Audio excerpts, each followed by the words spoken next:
Voilà, donc ça y est. Donc, on va faire quelques petites révisions sur le roudi. Alors, vous savez que le roudi, donc c'est quelque chose qui a été publié en France pour la première fois par Jean-Marc Rodinesco. Bon, il a un peu piqué ça aux Américains, hein, faut quand même le dire, mais bon, bref, ça s'est développé sous cette appellation-là, et donc on va la garder. Alors, pendant des années, il y a eu une espèce de petite guéguerre entre experts. Et une bonne partie des meilleurs joueurs de France n'aimaient pas le roudi et jouaient ce qu'on appelait le ping-pong à l'époque, donc où il y avait un 2 trèfle avec un 2 carreaux obligatoire. Voilà. Bon. Et puis c'était le répondant qui décrivait sa main.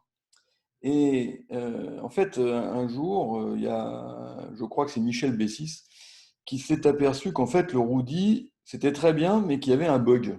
Voilà. C'est-à-dire qu'à l'origine, il y avait 4 réponses au roudi. Donc 2 carreaux, 2 cœurs, 2 piques et 200 atouts. Et cette enchère de 200 atouts, donc qui voulait dire je suis maximum avec pas de fit, donc 2 cartes dans la majeure, en fait c'était ça le bug. Et vous allez voir pourquoi c'était une mauvaise idée et pourquoi donc il fallait l'enlever. Et une fois qu'on a enlevé cette réponse de 200 atouts, donc pour passer à ce qu'on appelle le roudi 3 paliers, là du coup c'est devenu une convention extrêmement performante. Alors, euh, donc là, on va juste faire quelques petits exercices de vérification, mais je vous engage à aller sur un bord du bridge, bien sûr, relire le dossier qui est consacré à ce roudi, et qu'on peut compléter d'ailleurs avec une petite convention que je vous ai rajoutée donc là, c'est pas dans les dossiers du mois, c'est dans les conventions au banc d'essai, qui s'appelle le 2 carreaux mini roudi, ce qui permet du coup d'avoir vraiment un système totalement complet, parce que sinon, le roudi tout seul, il y a des petits trous, il y a des mains qu'on ne peut pas annoncer correctement. Et donc, si vous utilisez les deux en même temps, là, franchement, vous avez un outil vraiment performant. Bon, alors, avant de passer aux exercices eux-mêmes, juste un petit point de détail. Quand Rudy a publié sa convention, il avait dit que les réponses de 2 cœurs et de 2 piques fonctionnaient de la façon suivante. C'est-à-dire que c'était 2 dans le fit qui montrait une main minimum et 2 dans l'autre majeur qui montrait une main maximum. Bon. Et puis un jour, dans l'élaboration d'une des versions du CEF, hein, il y a un type je ne sais pas qui a changé ça et qui a mis 2 cœurs toujours minimum et 2 piques toujours maximum. Ce qui est une ânerie. Voilà, je n'hésite pas à le dire, c'est une ânerie. C'est-à-dire que ça n'amène rien, il n'y a pas d'avantage à faire comme ça, et ça présente deux petits inconvénients. Alors, ce n'est pas des inconvénients rédhibitoires, ce n'est pas grave, grave, mais je veux dire, je ne vois pas pourquoi on s'amuse à changer quelque chose pour le mettre un truc moins bien. Franchement, ça n'a strictement aucun sens. Bon, voilà. Donc, moi, je refuse de subir ce chantage. Et avec mon partenaire, on joue donc le roudi. Et on le joue donc à 3 paliers, bien sûr. On a supprimé la réponse de 200 à tous. Ça, vous allez voir pourquoi. Ça, c'est juste une évidence. Mais on garde entre 2 cœurs et 2 piques, on garde les réponses de roudi. C'est-à-dire 2 dans la majeure de réponse minimum et 2 dans l'autre majeure maximum. Il faut faire comme ça, c'est plus malin. Voilà. Bon. Alors, vous avez l'explication sur l'article dans le site, donc je ne vais pas la refaire ici, mais vraiment, c'est un truc qui n'a strictement aucun sens, donc voilà, il ne faut pas faire comme ça. Bien. Alors, la main numéro 1 que vous avez ici, donc vous avez 11 points avec 5 cartes à pique, donc ça, bah, c'est justement la main parfaite de définition. Ah, alors pardon, oui, j'ai pas vu le chat, il faut que je regarde parce qu'il est pas du bon côté, il est là. Alors, est-ce que la redemande à un sans atout promet toujours 2 cartes dans la majeure? Alors, je dirais la réponse est oui, sauf dans certains cas exceptionnels où on est obligé de mentir et où un sans atout semble être le mensonge le moins grave. Bon, alors, c'est-à-dire que, oui, j'ai lancé l'enregistrement, oui, normalement, j'espère. Donc, si vous voulez, le problème se pose principalement avec les mains 4-4-4-1 sur la séquence un carreau, un pique. Bon. Donc, quand ça débute un carreau, un pique, et que vous êtes 4-4-4-1, singleton pique, dans la zone 12-14, évidemment, vous avez un problème puisque vous avez le choix entre deux mensonges. 2 trèfles, qui est un mensonge, puisque ça promet 5 carreaux, 4 trèfles, que vous n'avez pas, et un sans atout, qui est un mensonge, qui promet une main régulière, que vous n'avez pas non plus. Bon. Alors, s'il y avait une solution parfaite, on la trouverait, mais il n'y a pas de solution parfaite. Moi, je considère qu'en règle générale, deux trèfles est un mensonge moins grave qu'un sans atout. Voilà. C'est-à-dire, je pense que mélanger les mains régulières et les mains irrégulières dans les mêmes enchères, ça, c'est une bêtise. Donc, à de rares exceptions près, moi, je préfère dire un carreau, un pique, deux trèfles. Bon. Même problème avec les 5-4-3-1, avec donc un bicolore qu'on ne peut pas annoncer. Donc, des 5 trèfles, 4 cœurs et un singleton. Vous pouvez, donc, est-ce qu'il faut dire un trèfle, un pique, deux trèfles, ou est-ce qu'il faut dire un trèfle, un pique, un sans atout? Bon. Alors, normalement, moi je dis deux trèfles. Bon, maintenant, évidemment, si vous avez 5 trèfles au 9, ça peut être embêtant de dire un trèfle, un pique, deux trèfles avec 5 trèfles au 9, hein, on est bien d'accord. Mais il faut quand même comprendre que ce mensonge de un sans atout est beaucoup plus lourd de conséquences pour le partenaire que deux trèfles. Voilà. Parce que quand le partenaire a 5 cartes à pique et une main faible, il redit deux piques pour jouer deux piques en 5 et 2 ou en 5 et 3, et il se retrouve en 5 et 1. Bon. Donc ça, c'est quand même très embêtant. Et puis surtout, quand il a 6 cartes dans sa majeure, il est persuadé qu'on en a 2, donc on est fité, et il se retrouve embarqué à des manches ou des chlemmes, hein, voilà, qui du coup deviennent épouvantables parce qu'on lui met le singleton en face. Bon. Donc alors, à moins d'avoir des systèmes hyper sophistiqués qui peuvent permettre d'annoncer le singleton après, hein. Bon, nous, on a ça avec mon partenaire donc, dans notre arsenal, mais c'est quand même des conventions complexes. Moi, je vous déconseille de dire un sans atout et que singleton pique. Bon, donc, et puis, si le jour vous le faites quand même parce que vous considérez que c'est le moindre mal, vous assumez et vous pensez que vous avez promis deux cartes à pique. Voilà. Bon. Donc, voilà. Donc, ça promet deux cartes à pique, et puis si on les a pas, tant pis, on assume son mensonge. Voilà. Bon. Alors, du coup, bon, la main numéro 1, ça c'est la main typique pour faire un roudi, 5 cartes à pique et au moins un espoir de manche. Alors, cet espoir de manche, c'est pas toujours 11 points H. Voilà. Bon. C'est-à-dire que c'est 11 points H, c'est sûr qu'on est dans la zone espoir de manche, mais on peut être dans la zone espoir de manche avec moins que ça. Par exemple, si vous prenez la main numéro 2, celle du bas, vous n'avez que 9 points d'honneur. Mais vous avez une distribution 5-5. Si votre partenaire est fité à cœur, et qu'il a des cartes qui vont à peu près bien coller avec votre bicolore 5-5, il est tout à fait possible qu'on ait un très bon contrat de 4 cœurs à jouer. Bon. Donc ça veut dire qu'on est bien dans la zone espoir de manche. Mais on est dans la zone espoir de manche qu'à cœur. On n'est pas dans la zone espoir de manche à sans atout.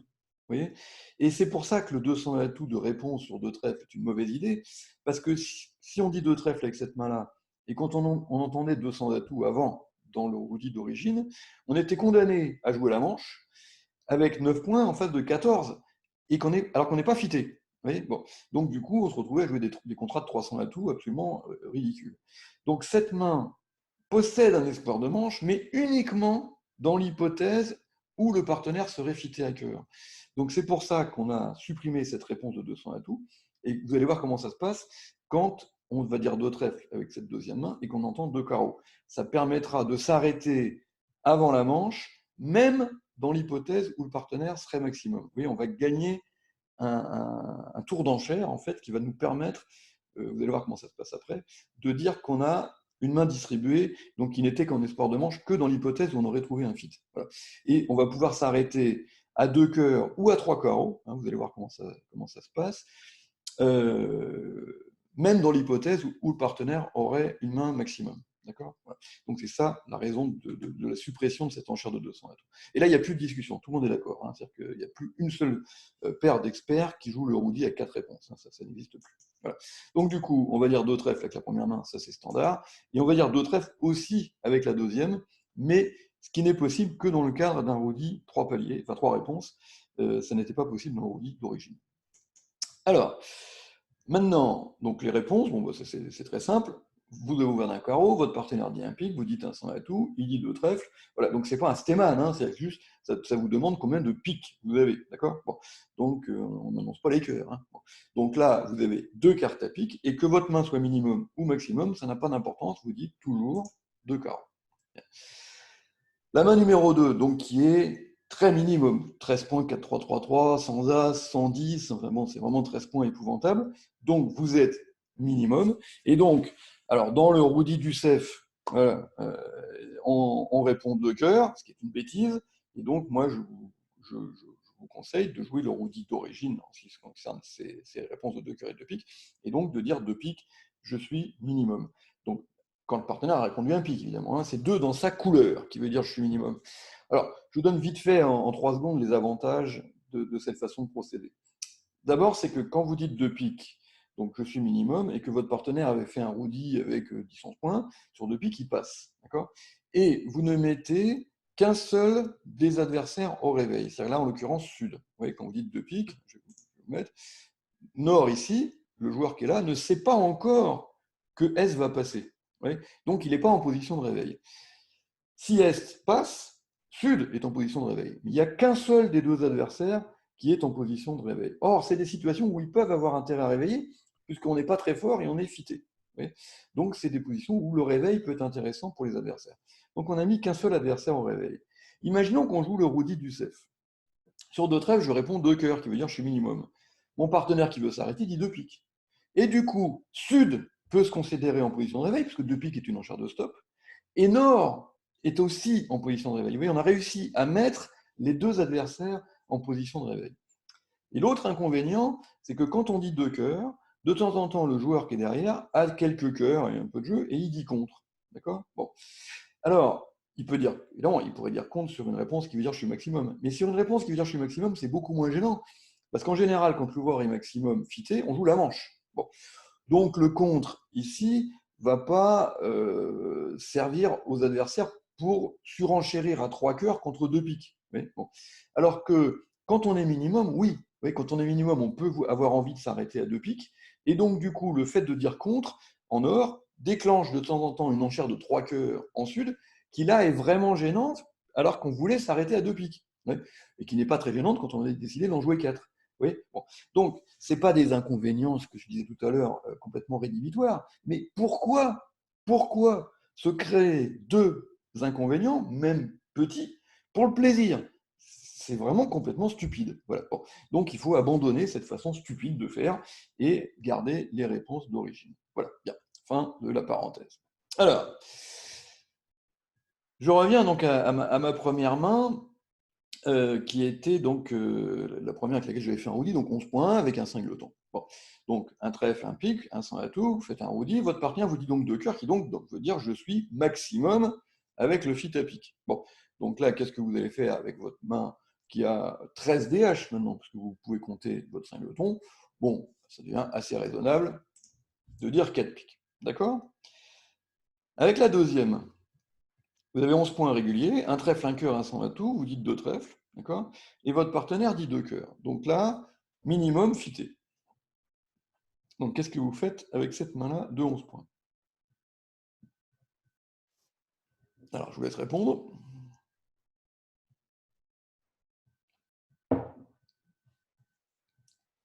Ouais, j'ai une réponse.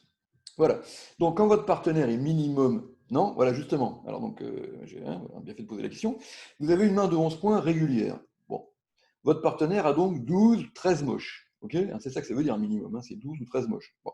Donc, 12 ou 13 moches en face de 11 réguliers en face de régulier, il n'y a pas la manche. Donc, du coup, qu'est-ce qu'on fait sur 2 cœurs? On passe. D'accord? Voilà. Alors, on ne dit pas 3 cœurs qui serait, comme on le va voir tout à l'heure, une enchère de Schlem. D'accord? Bon. Et on ne dit pas non plus 200 atouts, ça ne sert à rien, puisque votre partenaire est en minimum, il n'y a pas de manche, donc on s'arrête le plus vite possible, on a trouvé un pit, et donc on n'a aucune raison d'aller reparler. Et donc on peut en déduire déjà que l'enchère de 200 atouts dans cette position-là est forcing. Voilà. Puisqu'elle n'a pas de raison d'être en tant qu'enchère naturelle. Si on a 11 points réguliers, on n'a qu'une enchère à faire, c'est de passer sur 2 cœurs. Ouais. Donc aucune raison d'aller remettre une couche. Voilà. Bon. Donc l'enchère de 200 atouts sur 2 cœurs, si on la faisait, ça serait une enchère forcing. Et l'enchère de 3 cœurs aussi. D'ailleurs, vous allez voir, moi j'ai fait donc, parce que des roudis, il y a plusieurs variantes. Hein. Bon, et dans le CEF, il y a encore des trucs qui m'exaspèrent personnellement sur ce sujet-là. Et il y a plein d'exceptions dans tous les sens, et je trouve ça absolument épouvantable. Donc moi, j'ai fait une version de roudi dans laquelle il n'y a pas d'exception. C'est-à-dire que le principe est très simple. Quand vous faites un roudi et que votre enchère suivante se fait au palier de 3, elle est toujours forcing. Pas d'exception. D'accord? Voilà. Donc ça donne quand même un sacré confort pour la suite. D'accord? Bon. Dans le CEF, il y a plein d'exceptions. C'est-à-dire qu'il y a certaines enchères au palier de 3 qui sont forcing et pas d'autres. Voilà. Bon. Et puis au palier de 2, elles sont non forcing, sauf une qui est le bicolore share à pic quand on a répondu un cœur. Bon, ça, ce qui est logique, puis une enchère qui arrive quasiment jamais, donc c'est pas très grave. Et donc le principe, c'est Rudy enchère au niveau de 2, non forcing, Rudy enchère au niveau de 3, forcing. Sauf 200 atouts sur la réponse fitée, enfin, sur les réponses fitées de cœur et de pique, d'accord? Puisque là, c'est pas logique que ce soit non forcing en enchère naturelle, puisqu'il suffit de passer quand le. Alors, est-ce qu'on alerte bon, de toute façon, il vaut toujours mieux alerter trop que pas assez.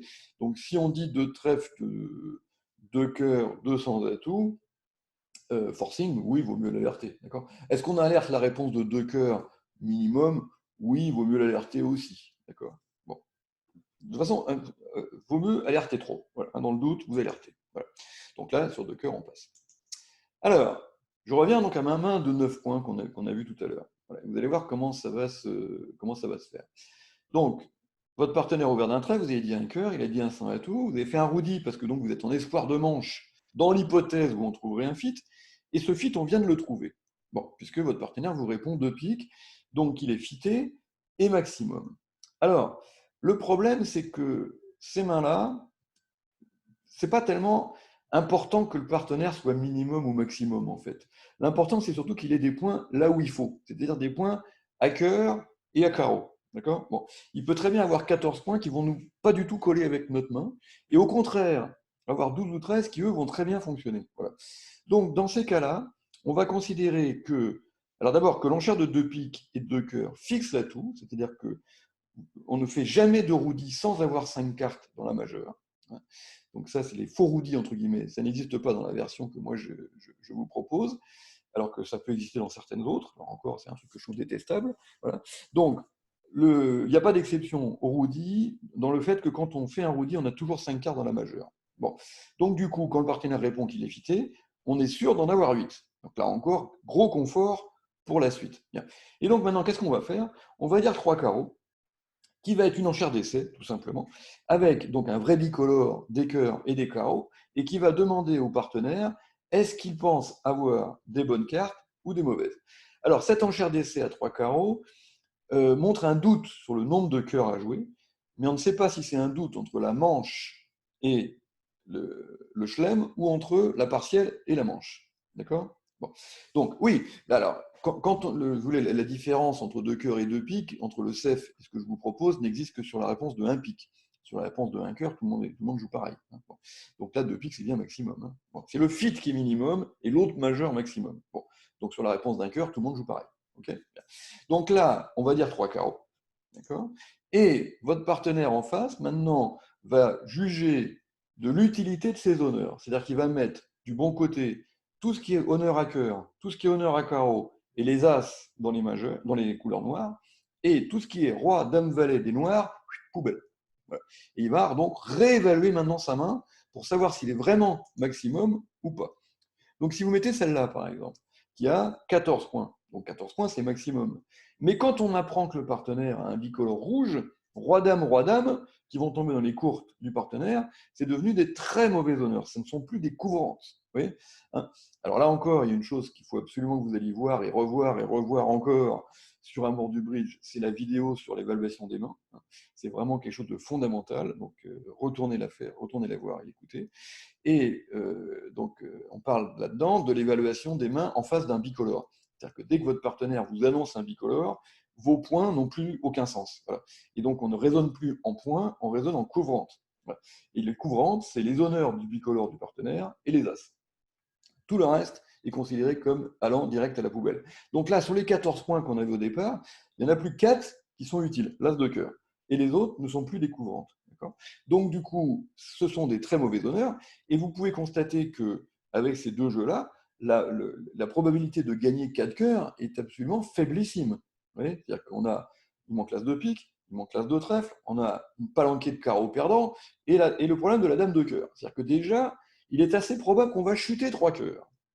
On est déjà probablement trop haut au contrat de 3 cœurs. Bon. Alors 4, c'est quasiment sans espoir. Alors que, donc là, du coup, votre partenaire, sur 3 carreaux, va dévaluer considérablement sa main. Il va dire, ben non, finalement, je ne suis plus maximum, je suis devenu minimum. Et du coup, il va freiner à 3 cœurs et on va s'arrêter. Et puis, en revanche, s'il a cette main-là, alors là, par contre, il n'a plus que du bon, d'accord? Puisqu'il se retrouve avec 14 points aussi, oui, 4-3-3-3, il a la même distribution, mais cette fois-ci, au lieu d'avoir une couvrante, il en a 4. L'as de pique, l'as de cœur, le roi de carreau, la dame de carreau. Voilà. Alors là, 4 couvertes, évidemment, c'est formidable. Et donc là, il va faire évidemment une enchère encourageante. Alors, cette enchère encourageante, c'est pas 4 cœurs. D'accord? Voilà. Alors, comment différencier une couleur et un contrôle? Ben, c'est tout simplement, c'est qu'on. De toute façon, les contrôles au palier de 3, normalement, ça n'existe pas. Hein. Bon. Une enchère de contrôle, quand on est fité en majeur, c'est toujours au-dessus du palier 3 de la majeure. C'est-à-dire qu'à la tout cœur, ça commence à 3 piques, et à la tout pique, ça commence à 4 trèfles. Hein. Bon. Donc, les enchères au palier de 3 ne sont jamais des enchères de contrôle. D'accord? Bon. Donc là, c'est juste, voilà, c'est les développements sur un roudi. Quand on dit deux trèfles et que le partenaire fait une réponse quelle qu'elle soit, d'ailleurs, si on nomme une couleur au palais 3, c'est une couleur. Voilà, bon, c'est toujours des couleurs. Que le partenaire ait dit fité ou pas fité, ça ne change rien. D'accord. Bon. Et donc, le problème, si vous voulez, c'est que cette enchère de 3 carreaux pourrait aussi être une recharge de Schlem. Donc, qu'est-ce qu'il va faire le partenaire? Il va dire 3 piques, qui donc là, maintenant, est bien un contrôle. Hein, bon. Et dans l'hypothèse où on chercherait le Schlem. Bon, comme ce n'est pas le cas ici, on va dire 4 cœurs et on n'en parle plus. Mais si on était en recherche de Schlem, il serait toujours temps de continuer 4 trèfles, 4 carreaux, blackwood, tout ce que vous voulez, les enchères de Schlem. Donc autrement dit, sur ces séquences-là, hein, donc que le partenaire ait répondu 2 cœurs ou 2 piques, ça ne change rien. Si je nomme une couleur au palier de 3, c'est un essai, soit de manche, soit de Schlem, on ne sait pas. Si le partenaire dévalue sa main, il revient à 3 dans la couleur de l'atout. S'il ne dévalue pas sa main, au contraire qu'il est content, il annonce un contrôle. D'accord? Vous voyez comment ça fonctionne? Voilà. Et puis c'est l'autre en face qui dit s'il était en zone de manche ou en zone de Schlem. OK? Alors, on continue. Donc vous avez 17 points d'honneur, votre partenaire ou d'un trèfle, vous dites un cœur, il dit un sans atout. Alors là, une chose qui est importante, les unicolores de Schlem, d'accord? Donc ce qui est le cas, hein, parce que 17 points d'honneur plus un cingleton, ça fait une vingtaine de DH. Hein. Bon, ben, une vingtaine de DH en phase de couverture, c'est bien la zone de Schlem, d'accord? Bon. Et il faut voir que vous avez deux façons d'annoncer les unicolores de Schlem. C'est soit de dire un trèfle, un cœur, un sans atout, 3 cœurs, soit de dire un trèfle, un cœur, un sans atout, 2 trèfles suivis de 3 cœurs. Voilà. Les deux sont des enchères de Schlem. Alors attention, ce n'est pas comme ça dans le CEF. Hein, encore un truc épouvantable. Voilà. Oubliez-moi ces âneries. Voilà. Donc, l'enchère de la répétition au palier de 3 est une enchère de Schlem, qu'on la fasse directement sur un sans atout ou qu'on la fasse après être passé pour un roudi. La différence entre les deux, c'est la qualité de la couleur. D'accord? Bon.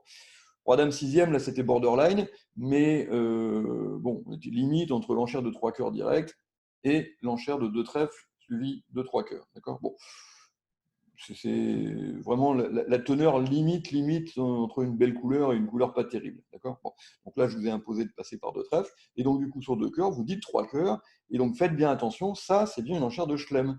C'est pas je te propose la manche. Ça, c'est pas logique. Vous voyez, bon, pourtant, il a déjà dit qu'il était minimum. On ne va pas lui demander s'il a 12 un quart ou 12 et demi. Quoi, hein. Bon, voilà. Bon. Donc, du coup, sur 2 cœurs, soit on était en espoir de manche et on passe, si on a une main régulière, soit on fait une enchère d'essai si on a une main irrégulière, mais 3 cœurs, ça ne sert à rien pour faire une enchère d'essai à la couleur. Donc, du coup, 3 cœurs, ça veut dire j'ai 6 cartes et une main de Schlem. D'accord. Bon. Donc faites bien attention, c'est forcing. De toute façon, retenez la règle, c'est très simple. Hein. 2 trèfles roudis suivis d'une enchère au niveau de 3, c'est forcing. Voilà, pas d'exception. Oui, forcing dans tous les cas. Ok. Bien. Ça, au moins, c'est facile à retenir et on ne se trompe pas. Alors maintenant, celle d'en dessous, votre partenaire ouvert d'un carreau, vous êtes fité à carreau, vous dites un pique, il dit un sans atout. Donc vous avez fait un roudi d'abord, parce que le fit à 3 carreaux, ça on en a déjà parlé dans les semaines précédentes quand on a fait la théorie du singleton, ça dénierait 5 piques. Donc on cherche d'abord le fit à pique. Là, on le trouve, hein, parce que le partenaire dit 2 cœurs, donc fité à pique maximum, puisque c'est l'autre majeur. D'accord. Bon.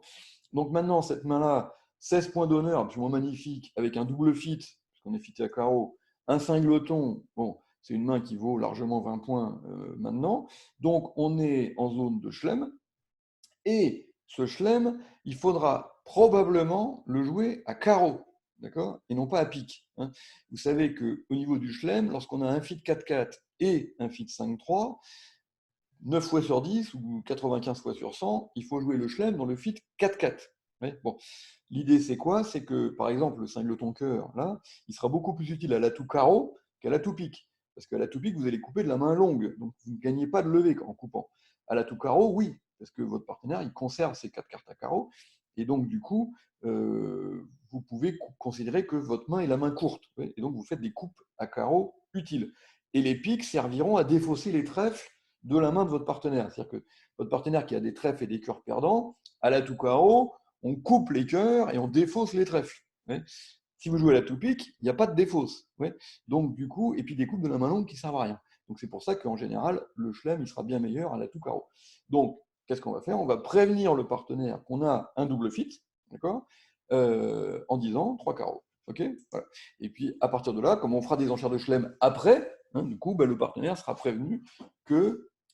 Alors, le fit majeur compte plus si 6 piques gagne, oui. 6 piques égale, ça marque plus que 6 carreaux égale, c'est vrai. Mais 6 piques moins 1, ça marque beaucoup moins que 6 carreaux égale. Ok, bon. Alors, donc ça veut dire qu'en duplicate, il n'y a pas photo, on joue toujours 6 carreaux dans ces cas-là, parce que dans le pire des cas, on perd 2 IMP si on fait 6 carreaux égales, alors que de l'autre côté, on fait 6 piques égales. Mais si on gagne 6 carreaux pendant que 6 piques chutent, on en gagne 16. Ouais, bon. Donc on accepte de perdre 2 points de temps en temps pour en gagner 16. D'accord. Bon. Alors le tournoi par paire, ça c'est encore autre chose, mais enfin, même par paire, vaut mieux jouer 6 carreaux fait que 6 piques une de chute. Hein. Bon. Donc on va voir la suite des événements et il sera toujours temps de prendre la décision à la fin pour savoir si on déclare 6 piques ou si on déclare 6 carreaux. D'accord. Mais en tout cas, de toute façon, ça n'empêche pas de prévenir le partenaire qu'on est fidèle à carreau. Hein, ça c'est gratuit. Alors, un carreau chez vous, votre partenaire dit un cœur, vous dites un sans atout, il fait un roudi, vous dites deux piques, je suis fité maximum, parce que là vous avez 13, mais ils sont beaux. Hein, c'est-à-dire que vous avez roi dame de cœur, donc ils sont des couvrantes, puisque vous êtes sûr que votre partenaire a 5 cœurs, et 2 as. Donc vous avez 4 couvrantes, et 4 couvrantes, c'est énorme pour quelqu'un qui a dit qu'il était dans la zone 12-14. On ne peut pas avoir plus, hein, c'est impossible d'avoir 5 couvrantes dans cette position-là, donc 4 c'est le maximum. Bon. Donc on a une main très très belle. Bien. Et là-dessus, le partenaire dit 300 atouts. Alors qu'est-ce que c'est que cette enchère de 300 atouts? Alors je vais vous poser la question parce que je serais curieux de savoir ce que vous allez me répondre parce que je sais qu'il y a des idées fausses qui circulent là-dedans. Alors voilà, donc déjà, boum, bingo, on a déjà trouvé. Alors attention, donc là encore, il y a un truc complètement crétin qui traîne dans les couloirs. Et qui n'a strictement aucun sens. Alors, c'est l'enchère de 300 atouts artificiels, demande de contrôle, et des gens rajoutent demande de contrôle trèfle. Ça n'a aucun sens, cette façon de procéder. Voilà, ce n'est pas une demande de contrôle trèfle. Quand on joue 300 atouts conventionnels sur un fit majeur, c'est demande de contrôle point. Voilà, pas demande de contrôle trèfle. Parce que l'avantage de faire comme ça, d'utiliser cette enchère de 300 atouts pour déclencher les contrôles, c'est qu'on peut utiliser les autres enchères, 4 trèfles, 4 carreaux, 4 cœurs, pour faire autre chose.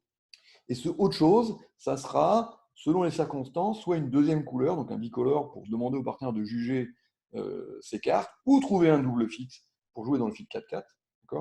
Donc là, par exemple, ça existe sur les séquences du genre 200 atouts d'ouverture, 3 cœurs Texas, 3 piques, je suis fité, 4 trèfles et 4 carreaux, ce n'est pas des contrôles, d'accord, c'est des couleurs. Bon. Et il y a d'autres situations aussi où on nomme les singletons, d'accord, bon. Donc par exemple, un pique, 3 piques, 300 atouts, ça déclenche les contrôles, et puis si je ne dis pas 300 atouts, je nomme des singletons. Ouais, bon. Donc ça, c'est très utile comme convention, donc pour déclencher les contrôles, mais pas uniquement le contrôle trèfle. Ça vraiment, franchement, ça rime à rien. Je sais qu'il y a des gens qui jouent comme ça, mais ça n'a aucun sens. Donc, c'est demande de contrôle, trèfle ou pas trèfle, ou alors ça sert donc pour autre chose. Mais ces 300 atouts conventionnels, d'accord, alors qui sont en plus, ça dépend, parce que ce n'est pas forcément déclenchement de contrôle, ça peut aussi être des coups de bad ou des coups de frein. Ça dépend si ça vient du capitaine ou du moussaillon. Donc là encore, vous avez des dossiers du mois sur ce sujet ou des exercices sur ce sujet, sur Amour du Bridge. Allez les faire, c'est intéressant. Bien. Mais tous ces 300 atouts conventionnels, que ce soit demande de contrôle, coup de balle, coup de frein, tout ce que vous voulez, sont toujours des 300 atouts sans saut. Sans saut. D'accord? Et là, il y a un saut. Et les 300 atouts avec saut ne sont jamais conventionnels. D'accord? Voilà. Donc, non, ça ne demande pas le contrôle trèfle. Parce que si on dit ça demande le contrôle trèfle, c'est-à-dire que je ne l'ai pas. Et c'est pas vrai. Ça ne veut pas dire que je n'ai pas le contrôle trèfle. D'accord? Ça demande les contrôles, tous. Voilà. Donc, on va les nommer dans l'ordre, bien sûr, mais ça ne demande pas le contrôle trèfle. Ça demande de déclencher l'annonce des contrôles en commençant par le premier. Bon. Mais ça ne veut pas dire as-tu le contrôle trèfle. Parce que quand on dit ça, as-tu le contrôle trèfle, ça sous-entend moi je ne l'ai pas. Ouais. Donc, ce qui n'est pas vrai. Quand on dit 300 atouts de demande de contrôle, on peut parfaitement avoir le contrôle trèfle. On demande juste le déclenchement des contrôles. Et l'idée, c'est de pouvoir utiliser les autres enchères que 300 atouts pour faire autre chose que des contrôles. Voilà. Parce que, je ne vais pas vous faire un cours sur les enchères de Schlem aujourd'hui, on n'a pas le temps, mais si on lit le CEF, on a l'impression que pour déclarer les Schlem, il faut compter 33 DH dans la ligne et vérifier qu'on a tous les contrôles et après qu'on a toutes les pièces, enfin, au moins 4 pièces sur 5. Et ça, c'est complètement faux. Voilà. Ça, c'est un postulat de base qui est faux. Voilà. Les Schlem, c'est beaucoup plus subtil qu'une simple addition de points et de vérifier qu'on a tous les contrôles. Voilà. Il faut aussi vérifier qu'on a des cartes qui collent les uns avec les autres. Il faut annoncer les singletons. Il ne faut pas mélanger les mains régulières et les mains irrégulières de la même façon, etc. etc. C'est beaucoup plus subtil. Voilà, bon. Donc, c'est très utile d'avoir des enchères qui déclenchent les contrôles parce que ça permet de libérer les autres enchères pour faire autre chose que des contrôles. Voilà. C'est ça la source des bonnes enchères de Schlem. Bon, alors, on va pas faire ça maintenant. Alors donc, bref, retenez bien que ces 300 atouts conventionnels sont toujours des enchères sans saut. Là, il y a un saut. S'il y a un saut, 300 atouts est naturel. C'est-à-dire que ça te propose de jouer le contrat de 300 atouts. Parce qu'on s'est aperçu que lorsqu'on avait une main 5-3-3-2 face à une main 4-3-3-3, d'accord, avec un fit 5-3, donc, le contrat de 300 atouts était très souvent bien meilleur que le contrat de 4 cœurs ou de 4 piques. Surtout en match par 4 et non pas en tournoi par paire comme tout le monde croit. Voilà. Tournoi par paire, c'est beaucoup plus dangereux parce qu'en tournoi par paire, il y a un gros danger, c'est de faire 400 à 300 atouts quand on ferait 420 à 4 piques. Voilà. Et ça, c'est très dangereux en tournoi par paire, alors que ce n'est pas grave en match par 4. Voilà. Et si le contrat de 300 atouts est meilleur, c'est qu'on a plus de chances de faire 9 levées à 100 atouts que 10 à la couleur, ce qui est souvent le cas qu'un 5-3-3-2 face à un 4-3-3-3, à ce moment-là, il vaut mieux jouer 300 atouts en match par 4. C'est moins net par paire. Bon. Ça peut aussi se faire, mais c'est moins net. Bon. Mais en tout cas, on peut avoir envie de suggérer ce contrat de 300 atouts. Or, comme je vous ai dit tout à l'heure que le Rudy promettait toujours 5 cartes dans la majeure, d'accord? Voilà. Et ben oui, c'est pour laisser un choix au partenaire. Voilà. C'est-à-dire qu'on lui demande es-tu fité? Il dit oui, je le suis. Je dis et maintenant, moi, je jouerais bien 300 atouts. Maintenant qu'on sait qu'on est fité, je te propose de jouer 300 atouts. Pourquoi je te propose de jouer 300 atouts? Parce que j'ai une main 5-3-3-2 et que j'ai probablement des mauvais atouts et des points répartis dans les autres couleurs. Et que si toi, en face, tu es 4-3-3-3, avec toi aussi des points un petit peu éparpillés dans toutes les couleurs, et ben dans ces cas-là, le contrat de 300 atouts est meilleur que le contrat de 4 cœurs. Voilà. Donc, on établit l'atout, et une fois que c'est fait, on suggère au partenaire de jouer 300 atouts. Alors là, avec ma main, moi, j'ai des beaux atouts. Donc, même si mon partenaire a 5 cœurs au valet, on a des beaux atouts. J'ai un doubleton, d'accord. Donc, je n'ai pas du tout une main pour jouer les 100 atouts. Donc, avec ce jeu-là, je vais refuser, d'accord, de jouer le contrat de 300 atouts. Et je vais rétablir à 4 cœurs. D'accord. Voilà. Si mon partenaire avait voulu jouer à 300 atouts dans tous les cas, il ne m'aurait pas posé la question de savoir combien j'avais de cœur. Il m'aurait dit 100 atouts, 300 atouts. Bon. Donc, là, quand il fait cette séquence-là, deux trèfles suivis de 300 atouts, c'est pour me laisser le choix entre 4 cœurs et 300 atouts. Et là, moi, je n'ai pas une main pour jouer 300 atouts. Je ne suis pas 4-3-3-3 et j'ai mes honneurs plutôt concentrés dans les atouts et des as. Ça, c'est plutôt pour jouer à la couleur. D'accord. Si j'avais été 4-3-3-3 avec des honneurs éparpillés, j'aurais passé sur 300 atouts. D'accord. Ouais. C'est un de mes chevaux de bataille, hein, cette histoire, c'est de jouer 300 atouts avec les filles de 5-3. Et je pense que c'est vraiment quelque chose sur lequel il faut, enfin, un sujet auquel il faut s'intéresser. Moi, ça m'a ramené des millions de points dans ma vie. Voilà. De jouer 300 atouts plutôt que 4 cœurs. Mais pas en disant 300 atouts au hasard. Vous voyez, on établit le fit d'abord. Et une fois que le fit est établi, il y en a un qui dit tiens, moi je jouerais bien 300 atouts, est-ce que tu es d'accord? Voilà. Et si le partenaire est d'accord, là on joue 300 atouts. Mais seulement dans ce cas-là. Si lui il n'est pas d'accord, ce qui est le cas avec cette main-là, il rétablit à 4 cœurs. Alors maintenant, l'exemple d'après. Donc là, vous avez ouvert d'un carreau, votre partenaire a dit un pic, vous avez dit un 100 atout, il a fait un Rudy à deux trèfles, vous avez dit deux pics, je suis minimum avec le fit à pic, et il dit 200 atouts. Voilà. Alors, rappelez-vous ce qu'on a fait tout à l'heure, on en a parlé. Qu'est-ce que ça veut dire cette enchère de 200 atouts?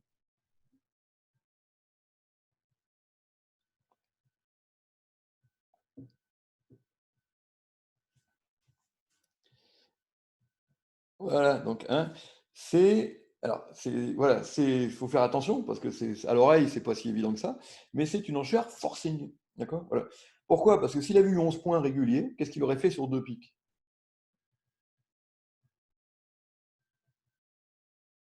Voilà, il aurait passé, d'accord? Puisque je lui ai dit que j'étais minimum avec le fit. Donc avec 11 points, il n'aurait eu aucune raison de reparler.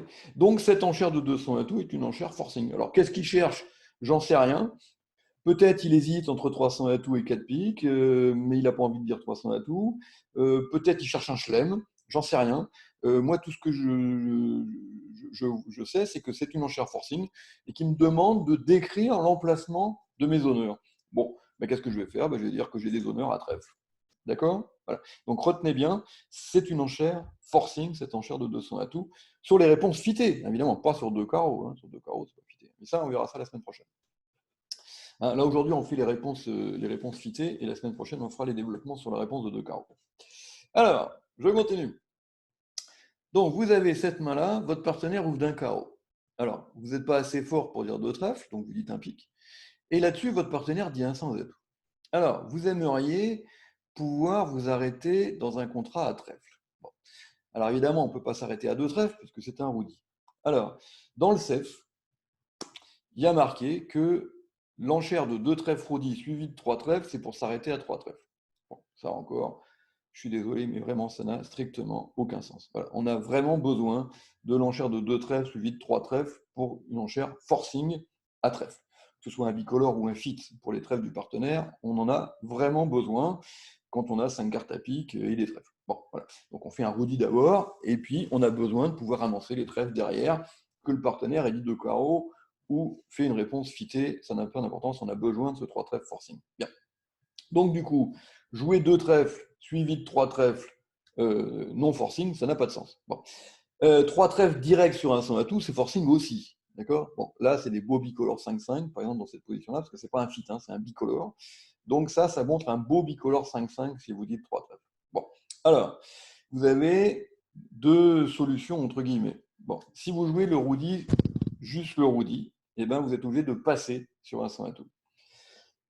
Si vous jouez, ce que je vous conseille de faire, le roudi plus le 2 carreaux mini roudi, hein, donc allez voir comment ça fonctionne. C'est très simple, un 2 carreaux mini roudi. Sur Amour du Bridge, en fait, je vous le résume en 3 secondes, cette enchère de 2 carreaux mini roudi, elle sert avec des trèfles ou des carreaux dans les mains faibles ou moyennes, parce que ces mains-là sont mal gérées par le roudi. D'accord? Et le partenaire dit automatiquement 2 cœurs. Hein, c'est 2 carreaux, il est obligé de dire 2 cœurs, quelle que soit sa main. Et maintenant, j'ai 4 enchères, 2 piques, 200 atouts, 3 trèfles, 3 carreaux. 3 trèfles et 3 carreaux, c'est stop, c'est pour s'arrêter à 3 trèfles ou 3 carreaux. Et 2 piques et 200 atouts, c'est des mains espoir de manche, 2 piques avec les trèfles, 200 atouts avec les carreaux. Vous voyez, il y a 4 enchères. Vraiment, c'est pas compliqué, ça demande 5 minutes à l'apprendre, d'accord? Bon. Et ça permet de compléter le roudi et d'en faire une arme vraiment. Il n'y a plus de trous, d'accord? Bon. Donc, ça permet de traiter toutes les mains. Le roudi tout seul, il y a voilà, il y a des zones d'ombre, comme celle-là, par exemple, d'accord? Qui est une zone d'ombre. Donc là, en standard, bah, vous êtes obligé de passer sur un sans atout, tant pis, c'est pas un drame.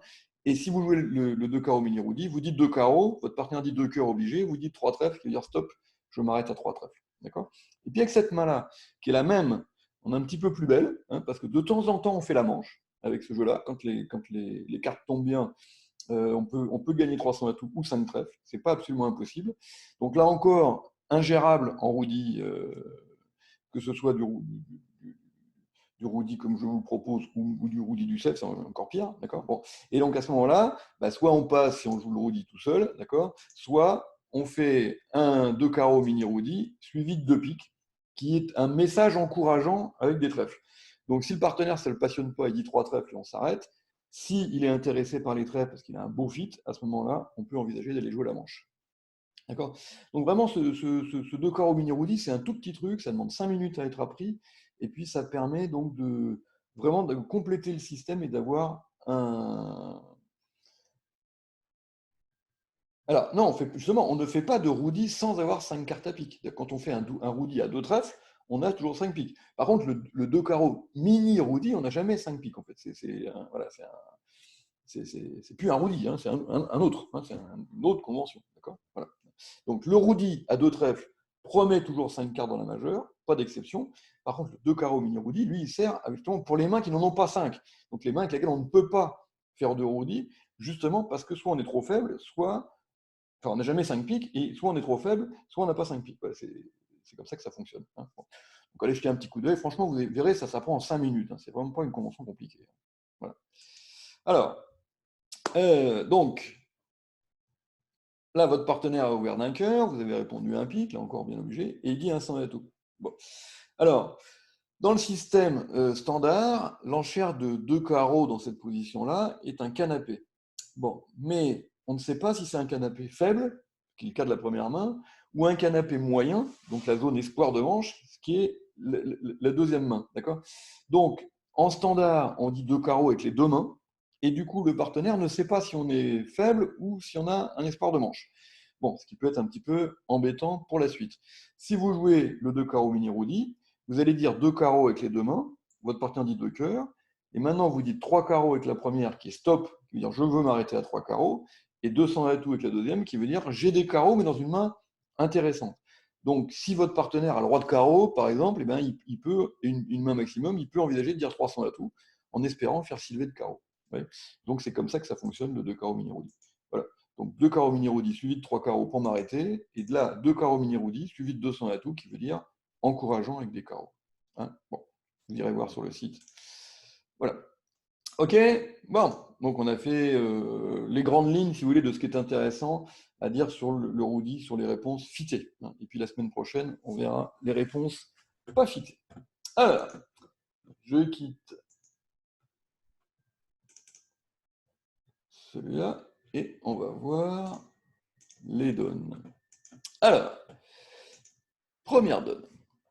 Vous avez cette main-là, votre partenaire ouvre d'un trèfle, vous répondez un pique et il dit 2 piques. Alors, vous avez 18 points d'honneur qui viennent de se transformer en une vingtaine de DH, d'accord. Et vous avez en plus l'espoir, là encore, d'avoir un double fit, hein, et éventuellement un fit à trèfle. Bon. Alors, quelle enchère vous allez me proposer sur 2 piques?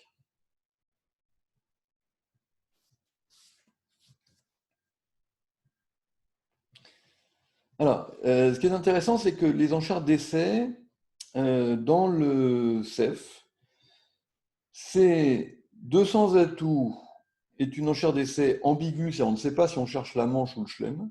Et les enchères d'essai à la couleur sont normalement réservées à la manche. D'accord. Bon. Alors non, 300 atouts, c'est un saut. Donc 300 atouts avec un saut, je vous ai dit tout à l'heure, c'est toujours naturel. Bon, ça existe rarement sur les filles de 4x4, mais bon, pourquoi pas. Donc si vous dites 300 atouts, c'est pas pour déclencher les contrôles. D'accord. Ça suggère de jouer le contrat de 300 atouts. D'accord. Bon. Alors, donc dans le CEF, les enchères d'essai, c'est donc 200 atouts ambigus, manche ou chelem, on ne sait pas. Et les enchères d'essai à la couleur pour la manche. D'accord. Et donc chelem exclu. Avec une exception pour le fit de la mineure d'ouverture. Bon, ouais, tout ça, c'est encore bien compliqué. Bon. La tendance moderne, et je sais qu'Alain Lévy, par exemple, joue comme moi, hein, donc c'est-à-dire qu'on fait l'inverse. Et donc, c'est que l'enchère de 200 atouts, alors sur un pic de pique, là c'est un peu, vous allez voir, donc sur un pic de pique, 200 atouts, c'est exclu le chelem, et les enchères d'essai à la couleur, un pic de pique 3 trèfles, c'est réservé au chelem. Donc l'inverse exactement du CEF. Bon. Sur cette séquence-là, moi je joue que toutes les enchères d'essai à la couleur sont naturelles, bicolores pour le chelem, et 200 atouts, soit une main régulière, enfin en tout cas pas bicolore pour le chelem, soit les essais de manche. Bon. Donc du coup, dans tous les cas de figure, en fait, vous pouvez dire 3 trèfles pour... Non, non, 4 carreaux, non, non. C'est des mains à laquelle il faut garder le capitanat. 4 carreaux splinter, vous abandonnez le capitanat à votre partenaire. Voilà. Vous lui dites, voilà, je te dis j'ai 5 lotons carreaux, je te laisse décider si c'est toi si on joue le chelem ou pas. Cette main est trop forte. Voilà. Elle est trop forte pour un splinter. En plus, essayez dans la mesure du possible d'éviter les splinters avec les as secs et encore pire les rois secs. Bon, voilà. Donc là, vous avez 21, 22 points en DH. Bon, parce que vous n'avez que des cartes utiles en plus. Hein. Roi, dame, valet de trèfle dans les trèfles du partenaire, un As et As-Roi, valet d'atout. Bon, donc cette main-là, elle vaut 22 DH dépassés. Donc elle est beaucoup trop belle pour faire un splinter. Le splinter, ça serait moins fort que ça. Et puis, si possible, pas les As secs. Voilà. Bon. Parce que les As secs, quand votre partenaire a Roi Dame, ben, ce n'est pas forcément des points perdus. Alors que le Roi Dame en face du 2 sec, ça, c'est des points perdus. Bon. Donc, du coup, il vaut mieux y aller tranquillement, décrire sa main proprement et commencer par dire qu'on a un fit à trèfle. Bien. Là-dessus, votre partenaire dit 3 cœurs. Ah. Donc, il a quelque chose à cœur et rien à carreau. Oui, parce qu'il dépasse, hein, il écrit l'emplacement de ses honneurs dans ces cas-là. Hein. Bon. Donc là, votre partenaire n'a rien à carreau. Est-ce que c'est une bonne nouvelle? Bah oui, hein, c'est formidable qu'il n'y ait rien à carreau dans le cinglotant. D'accord. Et donc, il va avoir des honneurs à cœur qui sont utiles. Okay, bon. Donc, du coup, bah, tous les voyants sont au vert. Hein. Bon. Donc, vous avez les beaux atouts, le contrôle de toutes les couleurs, l'assurance que le partenaire va avoir des cartes utiles pour vous. Allez, Blackwood, en voiture Simone, votre partenaire répond 5 piques. Donc 2 clés et la dame de pique. Donc il a l'as de cœur, l'as de trèfle et la dame de pique. Ça fait 10 points d'honneur. Donc il en reste encore quelque chose.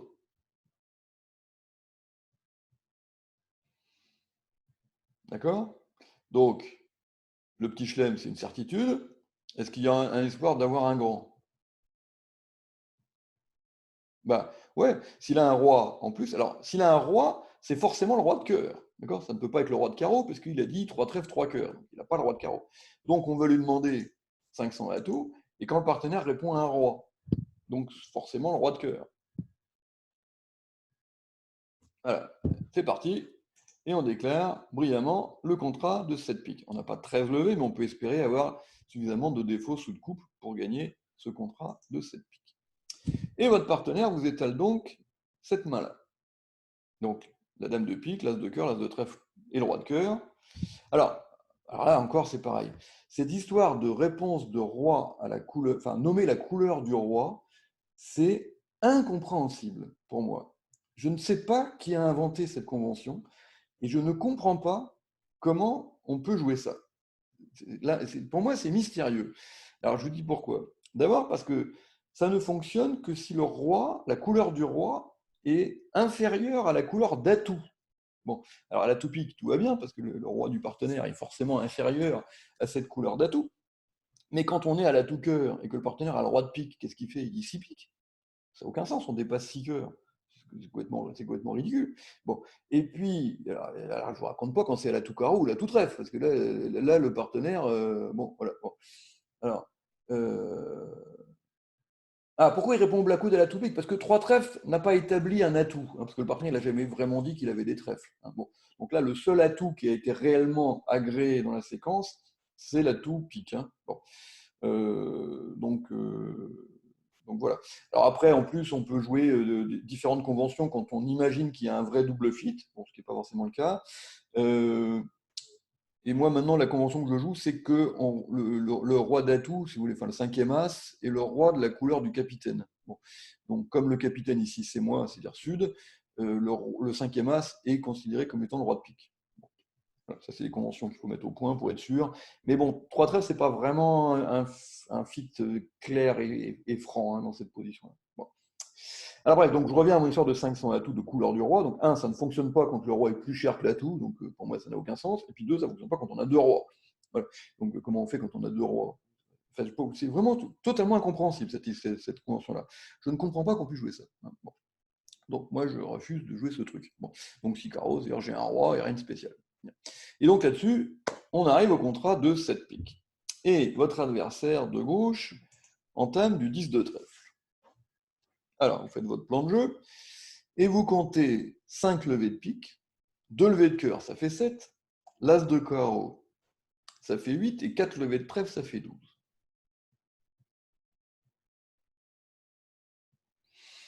Il en manque une.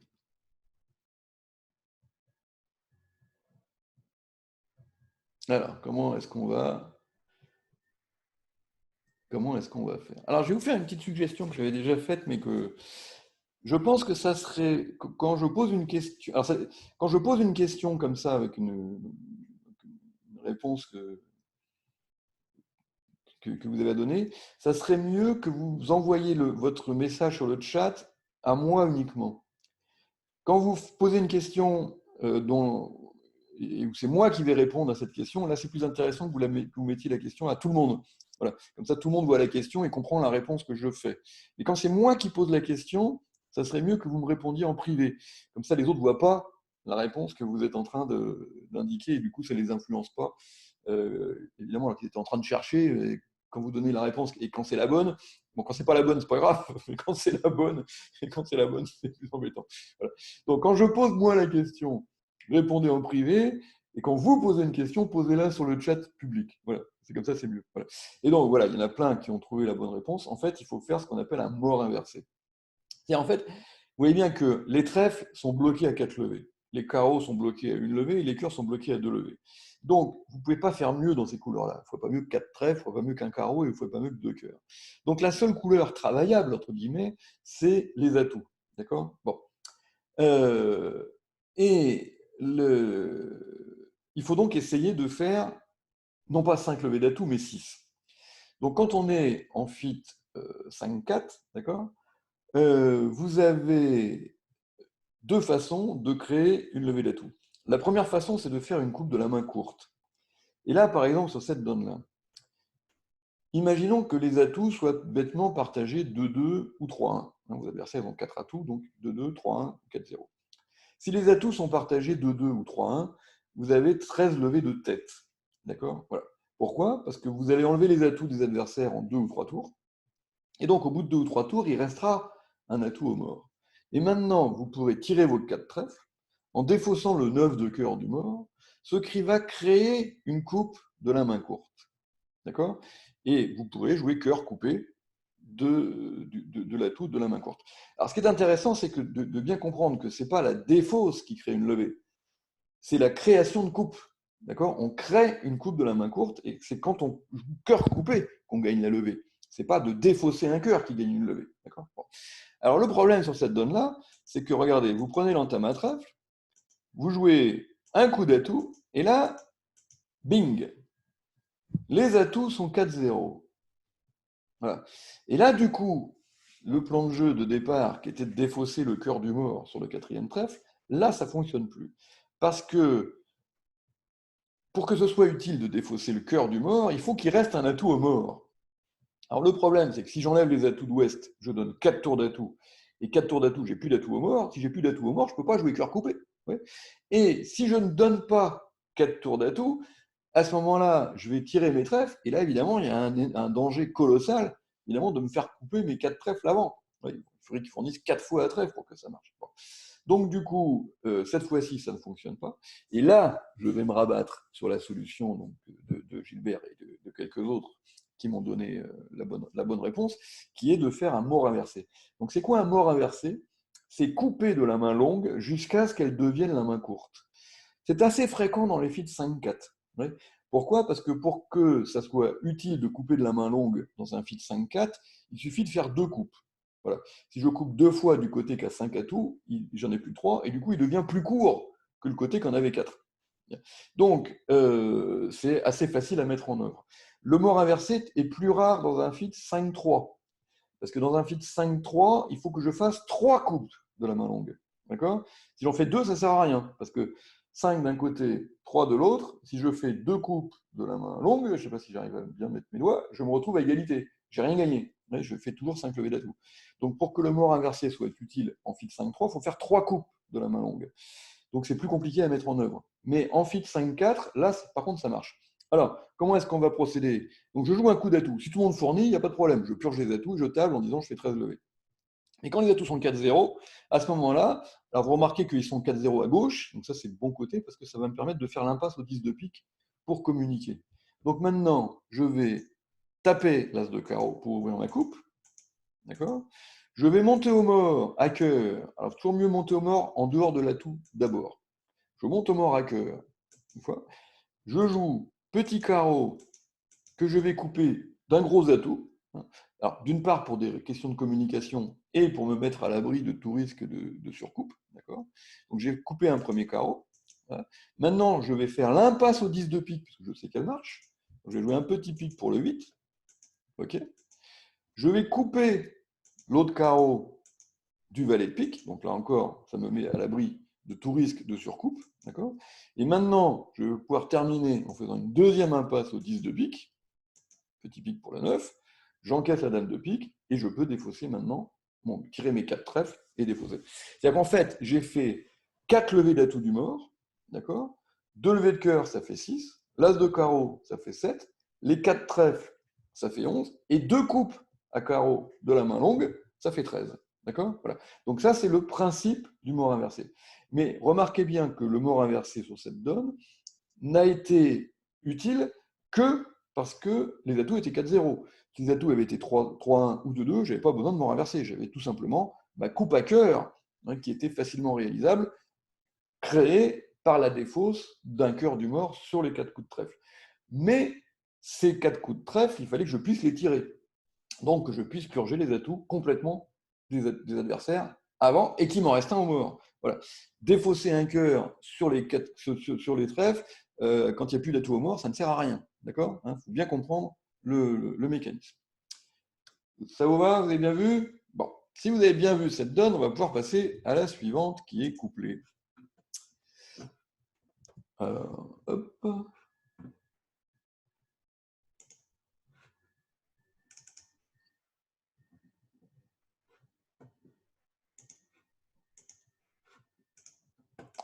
Et voilà.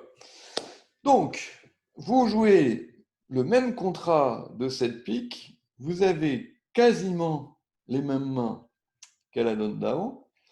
Un petit détail près, mais qui a son importance, c'est que vous n'avez plus le valet de trèfle. D'accord? Bon. Et que, du coup, vous n'avez plus la certitude de faire 4 levées de trèfle. Bon. Alors, Roi Dame 10 quatrième pour l'As troisième, c'est une couleur qu'on est amené à manœuvrer des centaines ou des milliers de fois dans sa vie. Et le début du maniement des trèfles va toujours être le même. Un jour ou l'autre, je vais jouer Roi de trèfle, trèfle pour l'As, et trèfle vers ma fourchette Dame 10. Et là, de 3 choses l'une. Mon adversaire de droite, soit il défausse, soit il met le valet, soit il met petit. Bon, s'il met le valet, c'est facile, je lui prends. S'il défausse, c'est facile aussi, je sais que je suis cuit puisque j'ai le valet quatrième derrière. Bon. Et là où c'est amusant, évidemment, c'est quand il met le dernier petit, puisque j'ai toujours à ce moment-là le choix entre mettre le 10 et mettre la dame. Bon. Alors, on peut faire des calculs mathématiques pour savoir quel est le meilleur maniement a priori, mais c'est pas intéressant. C'est pas du bridge, c'est des mathématiques. Voilà, bon. Et le bridge, c'est beaucoup plus subtil que les mathématiques. Bon, excusez-moi pour les mathématiciens. Ça va pas faire plaisir à tout le monde ce que je dis. En tout cas, disons que le bridge ne peut pas se résumer à son aspect mathématique. Voilà. Bon, les mathématiques, j'imagine que ça peut être passionnant, mais dans des domaines beaucoup plus complexes que les mathématiques de bridge. Bon. Donc, qui sont quand même des mathématiques de base. Ce pas des mathématiques passionnantes. Bon. J'ai des calculs de probabilité, ce n'est pas la partie la plus intéressante des mathématiques. Bon. Et donc, voilà, donc le bridge ne se résume pas à son aspect mathématique, et heureusement. Voilà. Bon. Donc, là, il va falloir que non seulement je fasse 6 levées d'atout, d'accord, mais il va falloir aussi que je fasse 4 levées de trèfle.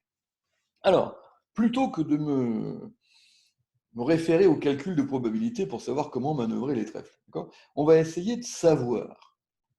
OK? Bon. Alors, comment est-ce qu'on va procéder?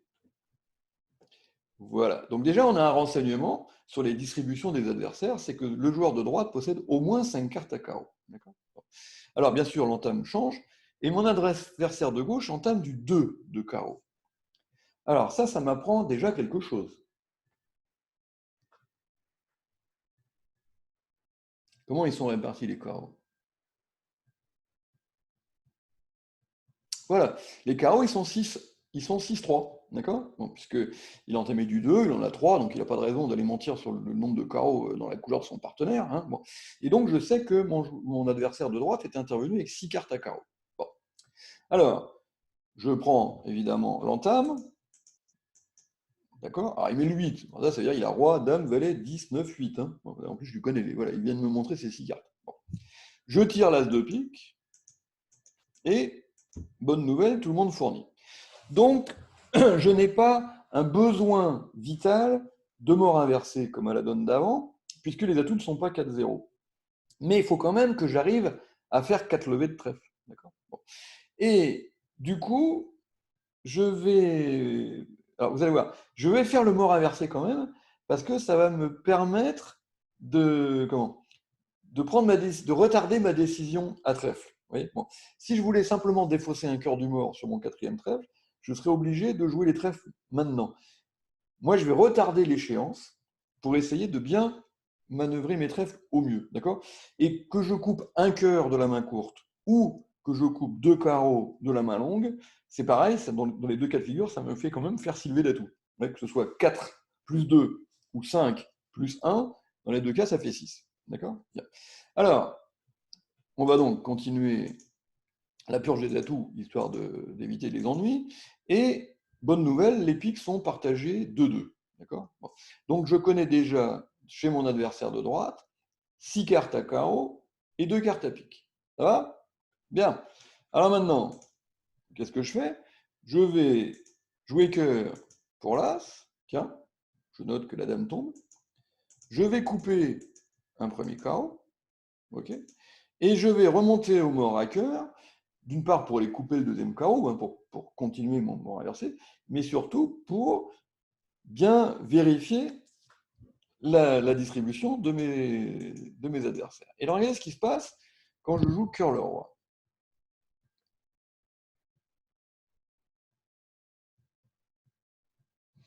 Mon adversaire défausse. Donc, qu'est-ce que j'en déduis? Ouais, donc vous voyez, c'est bien, parce que là, maintenant, j'ai des réponses en privé, et du coup, ça laisse tout le monde chercher. Oui, c'est mieux. Voilà, donc c'est bien, j'ai plein de bonnes réponses. Oui. Ah oui, ce genre de coup, il n'y a aucune difficulté technique. Oui, c'est pas un double squeeze à bascule arrière. Hein. Bon, voilà. C'est juste de la concentration. D'accord? J'ai noté, ouais, si je regarde les carreaux, moi j'ai 3 petits carreaux pour la sec. Quel que soit le partage des carreaux, ça m'est égal quelque part. Je m'en fiche de savoir comment sont les carreaux en soi-même. Ça ne change rien pour moi au nombre de levées que je vais faire à carreaux. Ouais. Mais il faut quand même que je le note.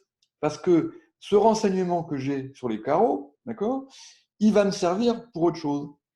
Les piques, qu'ils soient 2-2 ou qu'ils soient 3-1, du moins qu'ils ne sont pas 4-0, ça ne me gêne pas. Ouais. Mais il faut le noter quand même. Il faut que je fasse attention, que je me concentre là-dessus et que je me dise dans un petit coin de ma tête, tiens, les piques sont 2-2. Ouais. Parce que comme ça, quand je vois qu'il est singleton cœur, et ben boum, boum, boum, j'ai automatiquement toute sa distribution qui tombe. J'ai noté dans un coin de ma tête qu'il avait 6 carreaux à la première levée. J'ai noté dans un coin de ma tête à la troisième levée qu'il avait 2 cartes à pique. Je me suis prononcé la phrase dans ma tête, d'accord? Et maintenant, quand je donne le deuxième coup de cœur et que je vois qu'il défausse, et ben du coup, je sais qu'il est singleton cœur. Alors je résume, 6 carreaux, exactement, pas plus, pas moins. 2 piques, exactement, pas plus, pas moins. Un cœur, exactement, égale 4 cartes à trèfle. D'accord? Donc maintenant, eh ben, je continue tranquillement. Je suis sûr de gagner maintenant. Ouais. Donc je coupe le carreau pour parfaire mon mort inversé. Et maintenant, quand je vais jouer roi de trèfle et trèfle pour l'as, d'accord? Voilà. Donc je vais voir des petits trèfles tomber des deux côtés. Et bien maintenant, je sais avec certitude, hein, je suis absolument certain, que les 2 trèfles qui restent sont tous les deux à ma droite. D'accord? Donc je vais tout simplement jouer trèfle pour le 10, et sur la dame de trèfle, je pourrais défausser le cœur du mort. Vous voyez? C'est très simple en fait. Hein, ça n'est pas du tout un coup de carte compliqué. C'est juste de la concentration et prendre l'habitude de noter les renseignements au moment où ils arrivent. Alors, je vous l'ai déjà dit 1000 fois, c'est pas grave, je vous le redis une 1001e fois, d'accord? Voilà. Sur un mort du bridge, vous avez des exercices qui s'appellent lever par lever, d'accord? Mais vraiment, je dis les choses comme je les pense, d'accord? Je pense qu'il y a beaucoup de choses utiles sur un mort du bridge, mais que le plus utile, de tout, de loin, c'est ces exercices qui s'appellent levé par levé. D'accord? Voilà. Vous en avez plus de 100, hein, je ne sais plus à quel numéro on est rendu, mais enfin, c'est au-dessus de 100. Hein, voilà. Et donc, ces exercices, faites-les, refaites-les, parce que bon, vous les oubliez ou non. Hein, d'accord? Voilà. Et c'est vraiment là que vous allez faire d'énormes progrès au jeu de la carte. C'est d'apprendre à noter les renseignements au moment où ils arrivent. Et vous allez voir que si vous faites comme ça, parce que la fin de certains des exercices levé par levé, c'est des coups, c'est des squeezes, des machins, des trucs qui tout le monde se dit, voilà, c'est pas pour moi, c'est réservé aux premières nationales et patati patata. Mais non, c'est pas vrai, c'est pas vrai. C'est juste l'histoire de concentration. Vous voyez. Et le bridge, ça consiste à reconstituer les mains cachées. Voilà. C'est là que tout se joue. Et c'est là qu'on fait la différence, si vous voulez, dans les résultats. C'est quand vous commencez à arriver à reconstituer les mains cachées, même de façon partielle, vous voyez, bon, même si vous ne le faites pas à chaque fois, etc. Mais vous commencez à faire ça, vous changez de monde, vous changez de planète. Vous voyez, voilà. Et vous arrivez dans un domaine du bridge qui n'est plus le même, qui n'est plus le bridge standard. Voilà. Et c'est à votre portée, au moins partiellement. D'accord? Bon, peut-être pas à 100%, mais au moins partiellement, vous pouvez arriver à faire ça. Et là, par exemple, c'est quand même spectaculaire. Là, la différence entre 7 pics juste fait et 7 pics une deux chutes, c'est quand même pas banal. Hein. Bon, voilà. Et le nombre de points que ça va déplacer, évidemment, sur un coup comme ça, vous vous rendez compte, c'est absolument colossal. D'accord? Voilà. Et c'est pas si compliqué que ça. Ça demande de la concentration, ça demande beaucoup de concentration, mais ça, c'est tout à fait à votre portée. Voilà, je le pense vraiment. Hein, voilà, tout le monde peut faire ça. Voilà. La concentration, c'est fatigant aussi. Hein. Il faut voir ça. Voilà. Et en plus, c'est vrai qu'en ce moment, on est tous obligés de jouer sur BBO, sur Internet, ou sur Fanbridge, enfin en tout cas sur ordinateur. Et moi, je sais, j'en ai discuté avec plein de gens, c'est plus difficile de rester bien concentré sur un écran qu'en vrai. Oui, le cerveau, il enregistre mieux les cartes qui tombent réellement, qu'on a vues dans la vraie vie, plutôt que sur un écran. Hein. Voilà. Donc on joue moins bien sur Internet. Hein. Tout le monde joue moins bien sur Internet à cause de ça. Voilà. On a plus de mal. Moi, je sais que ça m'arrive, franchement, de laisser tomber une carte que j'ai pas bien notée, j'ai pas fait gaffe. Voilà, en plus, ça va vite. Hein, on joue plus vite sur Internet. Et du coup, ça m'arrive de temps en temps, ah zut, je ne me rappelle plus ce qu'il a défaussé celui-là sur le quatrième coup de cœur, je ne sais plus. Voilà. Alors que, bon, dans la vraie vie, normalement, ça ne m'arrive pas. Hein. Voilà. Bon, mais bon, c'est pas grave, ça n'empêche pas d'essayer quand même. Ok. Voilà. Et donc là, bah, vous pouvez faire cette impasse à trèfle en sachant qu'elle va marcher, c'est quand même formidable. Ok. Alors, on continue.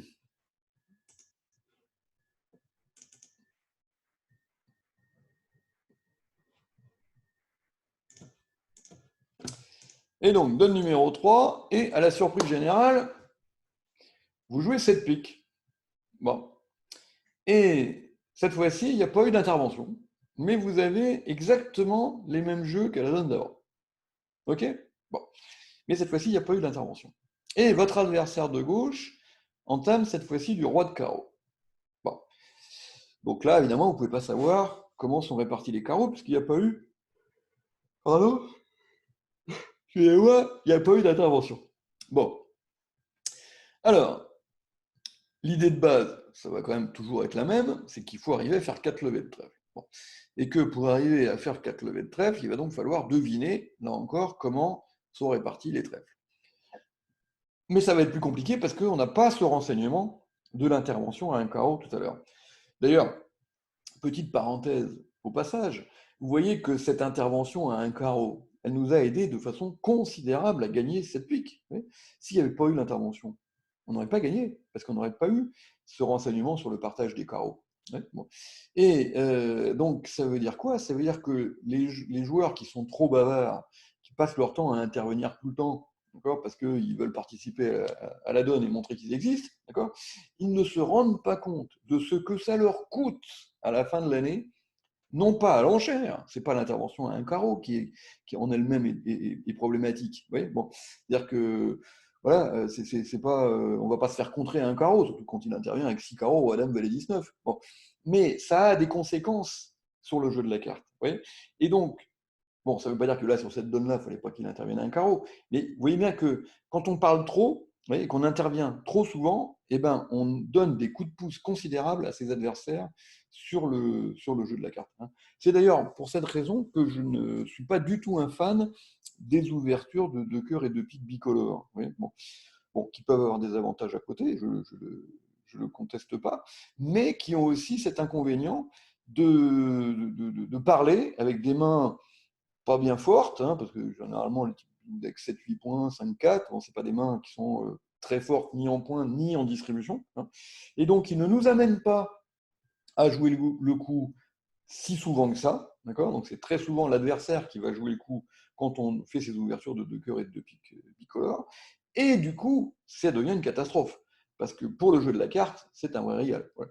Et moi, le nombre de fois hein, où mon équipe a gagné des contrats de 300 atouts uniquement grâce à ces ouvertures de deux cœurs et de deux piques, ça arrive absolument tout le temps, hein. Bon. D'ailleurs, si ça vous intéresse, et je pense que c'est instructif aussi, hein. Vous avez sur un mort du bridge tous les comptes rendus de mes compétitions des dernières années, hein. Bon, en tout cas les principales. Bon. Je pense que ça vous sera certainement moins utile que levé par levé, parce que ça, on peut pas faire plus pragmatique comme exercice.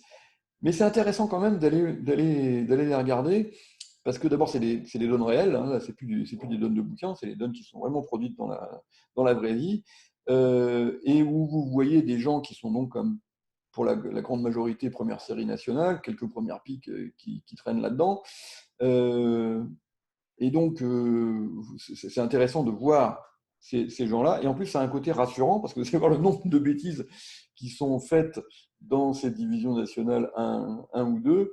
Vous allez quand même vous apercevoir qu'il y a beaucoup d'erreurs hein, qui sont commises et qu'il y a beaucoup plus de bêtises que de double squeeze à bascule, là encore, hein. Bon, voilà.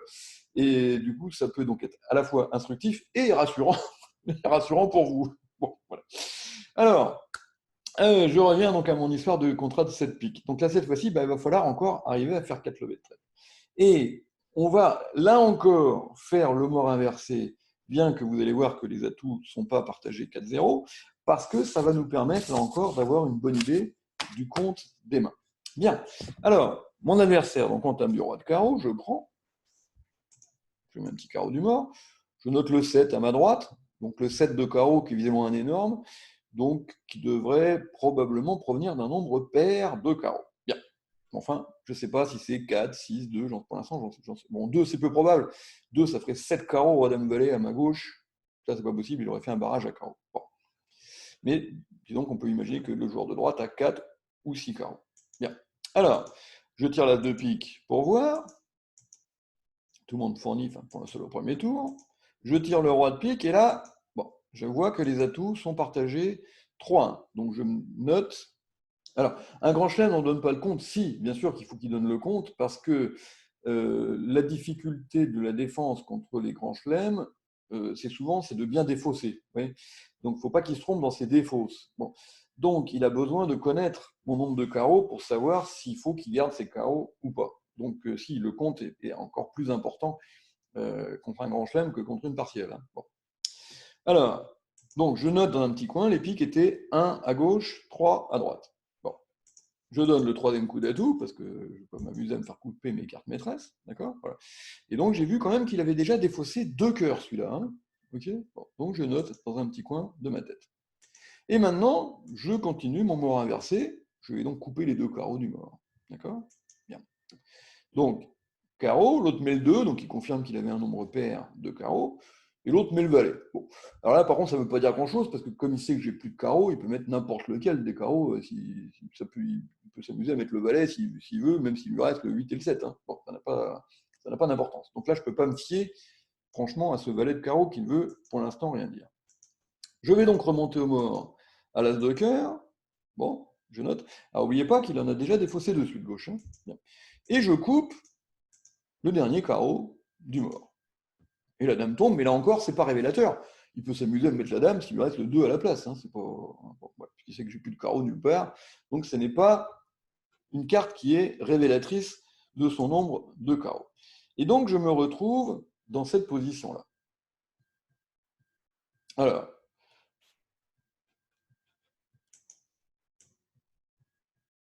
je peux, si vous voulez, avant de me décider à trèfle, je peux aller vérifier un petit peu ce qui se passe dans la couleur où je n'ai pas encore tout vérifié, parce que je ne connais pas exactement ce qui se passe. Et là, donc, je joue cœur pour le roi, et je vois le valet arriver. Alors, si vous avez bien suivi ce qui s'est passé à cœur, il y a eu 2 tours, d'accord, de cœur, sur lesquels tout le monde a fourni.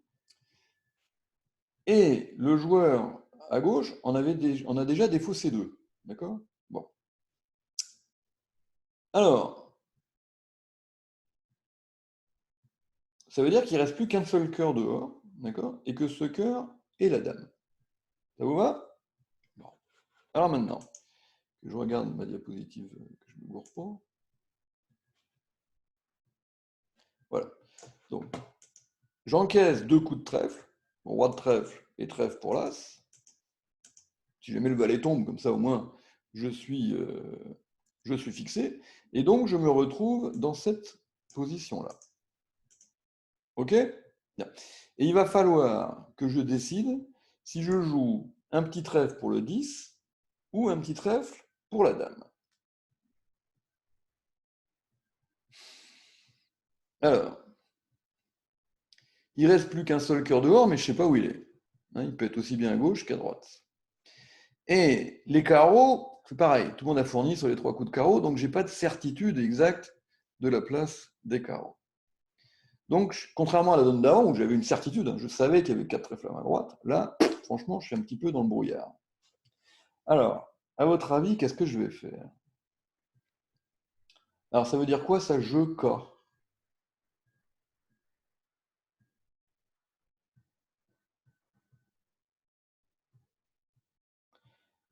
Alors, j'attends un petit peu de voir les réponses que vous allez me faire.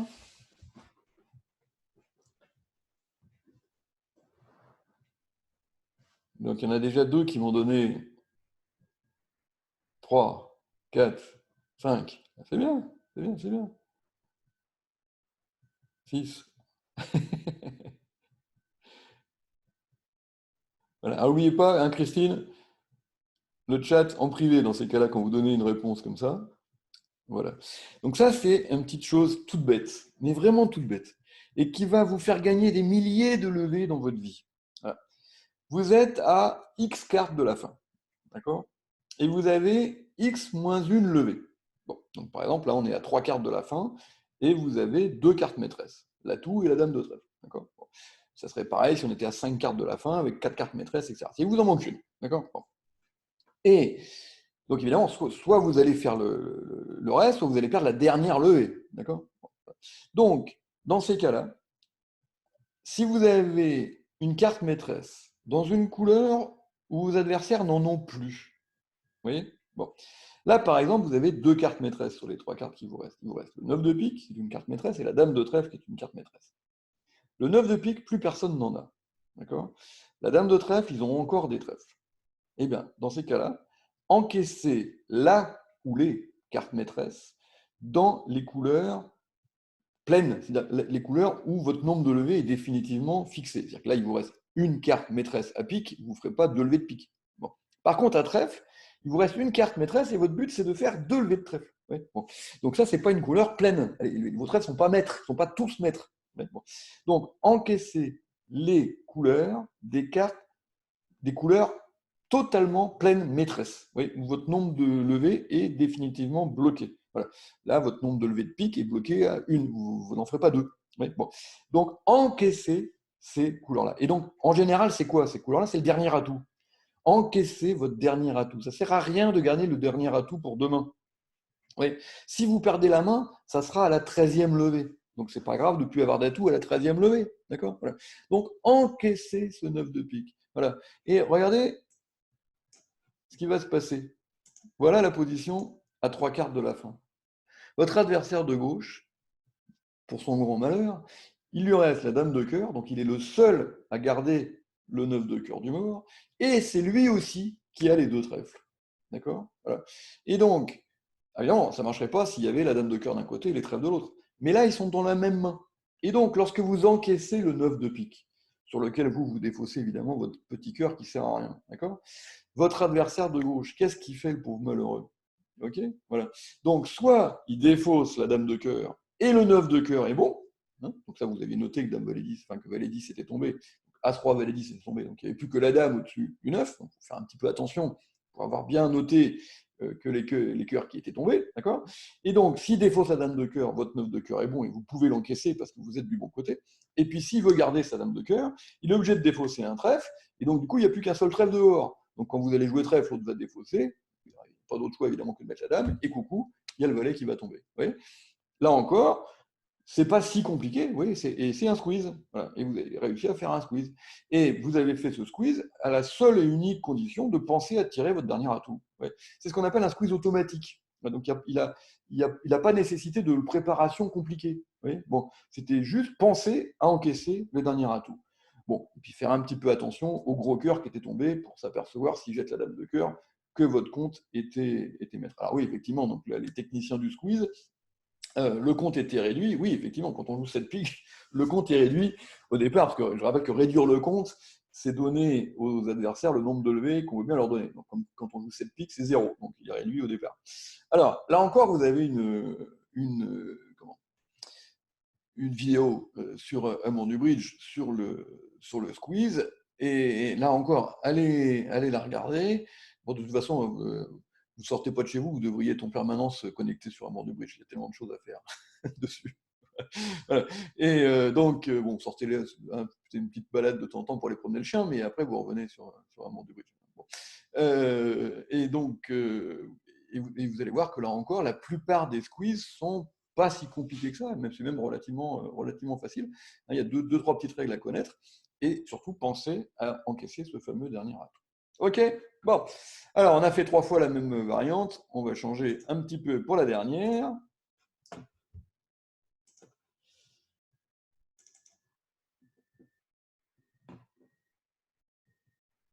Voilà, 24 moins 3, il y a le 21 heures sur Amour du Bon, vous avez le droit de dormir un peu quand même.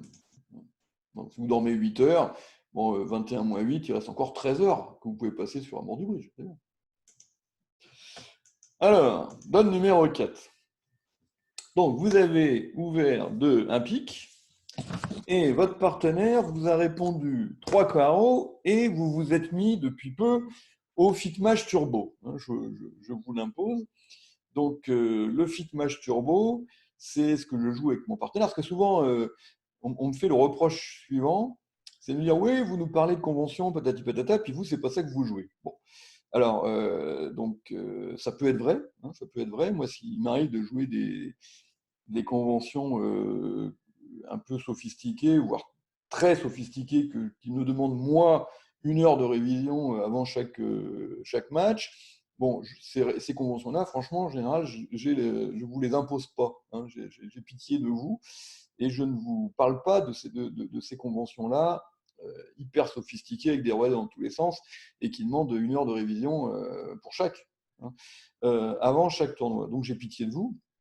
Mais il y a quand même un certain nombre de conventions que je vous propose, que je joue moi. Hein. Bon. Et le Fitmash Turbo en fait partie. D'accord ? Bon. Moi, c'est un sujet qui me passionne depuis une vingtaine d'années, depuis le jour où j'ai croisé Chemla Cronier, donc j'ai joué contre eux, et où ça s'est passé, un pic, passe 3 trèfles, ils ont alerté, ou un pic 3 carreaux, ça devait être ça d'ailleurs, et en disant, fité avec 3 atouts, 11-12, enfin la main limite, quoi. Et alors, c'était il y a peut-être, je sais pas, 25 ans, un truc comme ça. Et je les avais regardés avec des yeux ronds parce que je n'avais jamais vu personne jouer des trucs pareils. Ça n'existait pas du tout à l'époque et c'était complètement révolutionnaire. Et puis, du coup, ça m'avait un peu interpellé et je m'étais mis à réfléchir à ça. Et donc, au fait d'utiliser les réponses de 200 atouts, 3 trèfles et 3 carreaux principalement. Après, je rajoutais le saut dans l'autre majeur pour annoncer des mains fitées, donc en réponse à l'ouverture d'un cœur et d'un pic. Bon. Alors, la première chose que j'ai publiée, c'était dans un bouquin qui s'appelait Les soutiens majeurs du répondant, qui ne parlait pas que de ça, hein, qui parlait de toutes les mains fitées, dans toutes les circonstances possibles et imaginables, intervention, passe d'entrée, etc. Donc, j'ai fait un bouquin rien que là-dessus. Et donc, dans lequel j'avais publié un truc qui avait été appelé le Fitmash. C'est pas moi qui avais choisi le nom d'ailleurs, c'était Norbert Lebelui qui était le directeur de collection chez Grasset de l'époque. C'est lui qui avait inventé le nom Fitmage. Hein, bon. Donc rendons à César ce qui appartient à Norbert. Mais qui était une convention, je dirais, vraiment destinée au plus large public possible, donc qui était une version très simple, très facile à jouer, mais effectivement, qui n'est pas forcément la plus performante de toutes. Bon. Alors, après, donc, moi, du coup, je ne jouais pas, enfin, je l'ai joué un petit peu au tout début, puis après, j'ai changé parce que justement, je trouvais que ce n'était pas assez performant. Et donc, je suis assez rapidement passé au Fitmage Turbo. Et du coup, c'est vrai que quand je rencontrais des gens à la table, j'avais publié la convention qui s'appelait Fitmage, et puis ils voyaient bien que moi, je ne jouais pas. Je jouais au ah oui, machin, vous nous mettez des trucs, puis vous ne jouez pas. Bon, voilà. Donc, voilà, simplement, j'en joue une version qui est plus sophistiquée, mais aussi plus efficace. Bon, alors là, ça dépend toujours pareil. Si vous avez un partenaire régulier avec qui vous jouez souvent, je vous conseille de passer au Fitmage Turbo. Ça demande un petit peu plus de travail, surtout sur la réponse de 200 atouts, forcing de manche avec 4 atouts. Alors, c'est pas moi qui ai inventé ça, hein, c'est Jacobi. Donc, Jacobi, c'est le monsieur qui a inventé les Texas. Hein. Bon. Donc, respect. Et puis, les Américains, ils jouent ce 200 atouts fité, forcing de manche, depuis voilà, des générations. Bon. Et donc, c'est juste, ça en fait partie. Bon, bref. Et donc, si vous êtes prêt à faire un petit peu de travail avec votre partenaire, franchement, je vous le conseille parce que ça marche quand même vachement bien. Toutes les mains sont prévues. Il y a, vraiment de quoi faire. Ça permet de jouer 300 atouts avec les filles de 5-3, c'est le truc dont on parlait tout à l'heure. Ça permet de différencier les mains qui fitaient avec 5 carreaux roi dame et les mains 4-3-3-3 ou 4-4-3-2. Enfin, bon, le nombre d'atouts, très important. Toutes les versions que je peux voir, moi, où on utilise une réponse, quelle qu'elle soit, 200 atouts, 3 trèfles, 3 carreaux, mais on ne sait pas le nombre d'atouts, hein, pour moi, c'est poubelle directe. Hein. Bon, voilà. Donc, ça, pour moi, c'est rédhibitoire. Hein, quand l'ouvreur a un bicolore, il faut absolument qu'il sache si son partenaire a 3 atouts ou 4. Sinon, il ne peut pas évaluer sa main correctement. C'est impossible. Bon. Donc, du coup, si vous jouez un système où on ne connaît pas le nombre d'atouts, c'est poubelle. Bon. Voilà. Bien. Alors, le Bergen, c'est une variante. Hein, bon. Mais je trouve que le Bergen est incomplet. Voilà. Donc, il y a un truc qui me gêne dans le Bergen, c'est que le Bergen, c'est 3 trèfles et 3 carreaux qui sont toutes les deux des mains limites, avec respectivement 3 et 4 atouts. Bon. Mais dans le Bergen, il n'y a pas d'enchère pour les mains fitées par 3 régulières de la zone 12-15, qui sont des mains hyper fréquentes et avec lesquelles il faut très souvent jouer 300 atouts et pas 4 piques. Voilà. Or, si on n'a pas une réponse conventionnelle pour ces mains-là, on ne peut plus jouer 300 atouts. Voilà, parce qu'on est obligé de dire un pique de trèfle ou de carreau, donc déjà dans des couleurs qui n'existent pas, dans la dame quatrième, donc là, ça me hérisse. Hein, bon. Et en plus, après, on n'a plus de possibilité de dire je suis fité, mais j'aimerais bien jouer 300 atouts. Donc, on se retrouve propulsé à 4 piques, alors que très souvent, il faut jouer 300 atouts. Dans le Fitmage Turbo, ces mains-là sont prévues. C'est un pique 3 trèfles, qui veut dire 12-15, régulier, donc 4-3-3-3, 4-4-3-2, avec 3 atouts. Ce qui permet à l'ouvreur, quand il est 5-3-3-2, avec des points partout et des mauvais atouts, de proposer 300 atouts, et l'autre dit oui ou non. Voilà, donc le même principe que ce qu'on a vu tout à l'heure. Voilà. Donc c'est pour ça que le Bergen, je ne joue pas, parce qu'il y a un trou. Voilà, il manque un type de main qui me gêne. Voilà. Ce qui n'est pas compliqué, parce qu'en fait, il suffit d'utiliser le saut dans l'autre majeur, donc un pique 3 cœurs ou un cœur de pique, pour les mains fitées limite avec 4, et du coup, ça libère 3 trèfles pour les mains régulières 12-15. Voilà. C'est une sorte de Bergen. C'est un mélange, le Fitmage Turbo, c'est un mélange de Jacobi et de Bergen. D'accord. Mais plus complet. C'est vraiment un système parfait, que je trouve absolument parfait. Il n'y a pas de trou. Voilà. Toutes les mains sont prises en compte. Bon. Donc, voilà. Bon. Bref. Alors du coup, donc votre partenaire vous dit 3 carreaux, qui veut donc dire dans le système du Fitmage Turbo, hein, c'est une longue parenthèse, qu'il est 11-12 DH avec un fit de 3 cartes. Alors là, c'est pareil, dans le fit, bon, on pourrait inventer des trucs complexes. Franchement, sur cette séquence-là, qui est une séquence vraiment hyper précise, hein, on sait qu'il a exactement 3 atouts dans une main de 11-12, le plus simple, c'est de faire des développements naturels. Voilà. Bon. C'est-à-dire que si le partenaire a une main vraiment faible, il dit 3 piques pour s'arrêter à 3 piques. S'il a une main moyenne, convenable, il dit 4 piques. S'il a envie de jouer 300 atouts, il peut dire 300 atouts pour proposer 300 atouts. Et l'autre, là, c'est pareil, il dit OK ou pas OK. Donc il passe ou il rétablit à 4 piques. Et puis toutes les autres enchères sont des enchères naturelles, indiquant 4 cartes, c'est des bicolores, pour d'une part demander au partenaire de juger s'il a des honneurs utiles, donc des couvrantes en face d'un bicolore, ou au contraire, pas des couvrantes. Et ça permet aussi de trouver un deuxième fit 4-4 qui peut permettre de jouer le chelem dans le fit 4-4 et pas dans le fit 5-3. En l'occurrence 6-3. D'accord ? Donc là, qu'est-ce qu'on va faire ? Eh ben, on va tout simplement dire 3 cœurs, qui est donc une enchère naturelle. Alors, là-dessus, le partenaire, soit ça l'intéresse, soit ça ne l'intéresse pas. D'accord ? Si ça ne l'intéresse pas, alors là, on peut se demander si c'est toujours une enchère de chelem, c'est plus simple de considérer que c'est toujours une enchère de chelem. Auquel cas, l'enchère la plus décourageante, chez lui, c'est 4 piques. D'accord ? Bon. Si on considère qu'on peut s'arrêter à la manche, ça serait 3 piques. Bon, ça, c'est à vérifier entre partenaires. Bon, le plus simple, c'est de considérer que c'est toujours une main de chelem. Voilà. Bon. Donc, du coup, l'enchère de 3 piques est plus encourageante que celle de 4. Bon. Et si votre partenaire, donc ça ne l'intéresse pas, il dit 4 piques. Si ça l'intéresse, il peut enclencher les enchères de contrôle. Voilà. Et là, en l'occurrence, il dit 4 trèfles. Donc 4 trèfles, ça veut dire qu'il n'a pas été refroidi par l'enchère de 3 cœurs, donc il pense qu'il a plutôt des honneurs utiles pour vous, d'accord, globalement, donc il n'a pas été effrayé par l'annonce des cœurs, et il vous indique donc un contrôle à trèfle. Donc ça, c'est quand même une bonne nouvelle, parce que votre partenaire a l'as de trèfle pour protéger votre roi. Bon, il pourrait être cingleton, mais moins probable quand vous avez le roi second, donc c'est probablement le contrôle de l'as de trèfle, et dans une main qui est plutôt contente de savoir que vous avez des cœurs. Donc il a probablement un gros honneur à cœur, ou éventuellement un doubleton, qui peut lui permettre d'espérer couper des cœurs. Bon, donc du coup, on a plutôt des bonnes nouvelles, et on va continuer les enchères par 4 carreaux pour voir si on entend 4 cœurs, qui serait une deuxième bonne nouvelle. Si on n'entend pas 4 cœurs, bon, il n'y a pas le roi de cœur, on va commencer à être un petit peu rare. Donc on dit 4 carreaux, et le partenaire dit 4 cœurs. Bon, donc là, franchement, tous les voyants sont en vert, on a tous les atouts maîtres, on en a 9, donc ça peut me permettre d'espérer couper le 4e cœur éventuellement sans trop de difficultés. Le partenaire a l'as de trèfle pour protéger le roi, bon, tout va bien. Et donc, Blackwood, il répond 5. Bon, le Blackwood, c'est vraiment par routine, mais à la limite, on aurait pu dire 6 piques directement. Bien. Et donc, du coup, on dit 6 piques. Et voilà. Allez, maintenant, le partenaire donc étale des super bonnes cartes. Hein.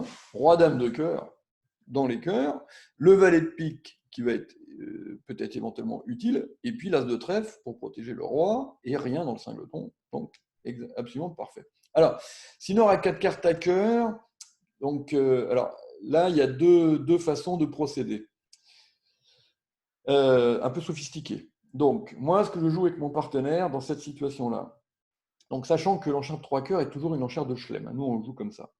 Si le partenaire a 4 cartes à cœur, mais dans une main mini, il dit 4 cœurs. Ça, c'est pour suggérer de jouer 4 cœurs plutôt que 4 piques. Et s'il a 4 cartes à cœur dans une main intéressante, où donc on peut y envisager de jouer le chelem, il dit 300 d'atouts. Sachant que l'enchère de 300 atouts n'a pas de sens dans cette position-là, puisque 3 cœurs veut dire je cherche le chelem à pique. Donc il n'est pas question de jouer le contrat de 300 atouts cette fois-ci. On n'est pas du tout dans une situation où on joue le contrat de 300 atouts. Donc si vous voulez, nous on a deux façons de fitter les cœurs. 4 cœurs mini, 300 atouts maxi en gros. Hein. Voilà. Bon. Donc du coup le partenaire après, il peut éventuellement décider de. Donc ça fixe l'atout cœur, du coup, hein, on change d'atout. Hein. Donc si jamais il y a un Blackwood, on répondra à cœur. Voilà, donc ça change l'atout. Et on joue donc maintenant, on a deux façons, si vous voulez, de fitter les cœurs. 300 atouts et 4 cœurs. Mais bon, là, c'est déjà plus sophistiqué. Hein. Ce n'est pas marqué dans l'article sur le FitMatch Turbo. Hein. Bon, je n'ai pas voulu trop alourdir non plus, parce que là, on rentre dans des conventions qui sont quand même up level, comme diraient nos enfants ou petits-enfants. Hein. Bon, voilà. Mais bon, si ça vous intéresse, pourquoi pas. Hein. Donc, c'était une bonne question. Hein. Voilà. Alors, bref, vous jouez donc le contrat de 6 piques, d'accord? Et on vous entame de l'as de carreau. Bon, vous mettez un petit carreau, l'autre fourni, vous mettez un petit, et votre adversaire continue du roi de carreau que je vous propose de couper. Bon. Alors, vous avez noté que sud droite a mis un nombre pair de carreaux. bon, éventuellement, ça pourra peut-être servir. Bon, alors,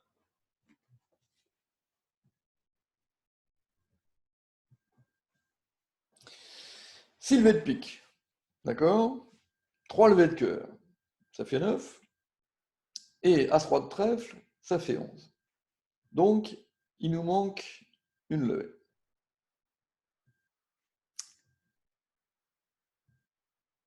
Alors, première question.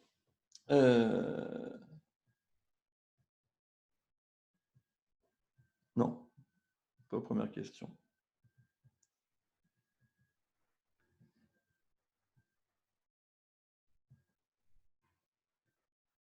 Je me demande si je n'ai pas dit une bêtise. On va regarder ça. 1, 2, 3, 4.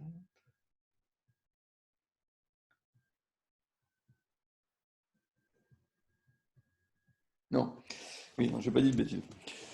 J'ai eu un doute tout d'un coup. Bon, alors, est-ce que je peux envisager de faire un mort inversé?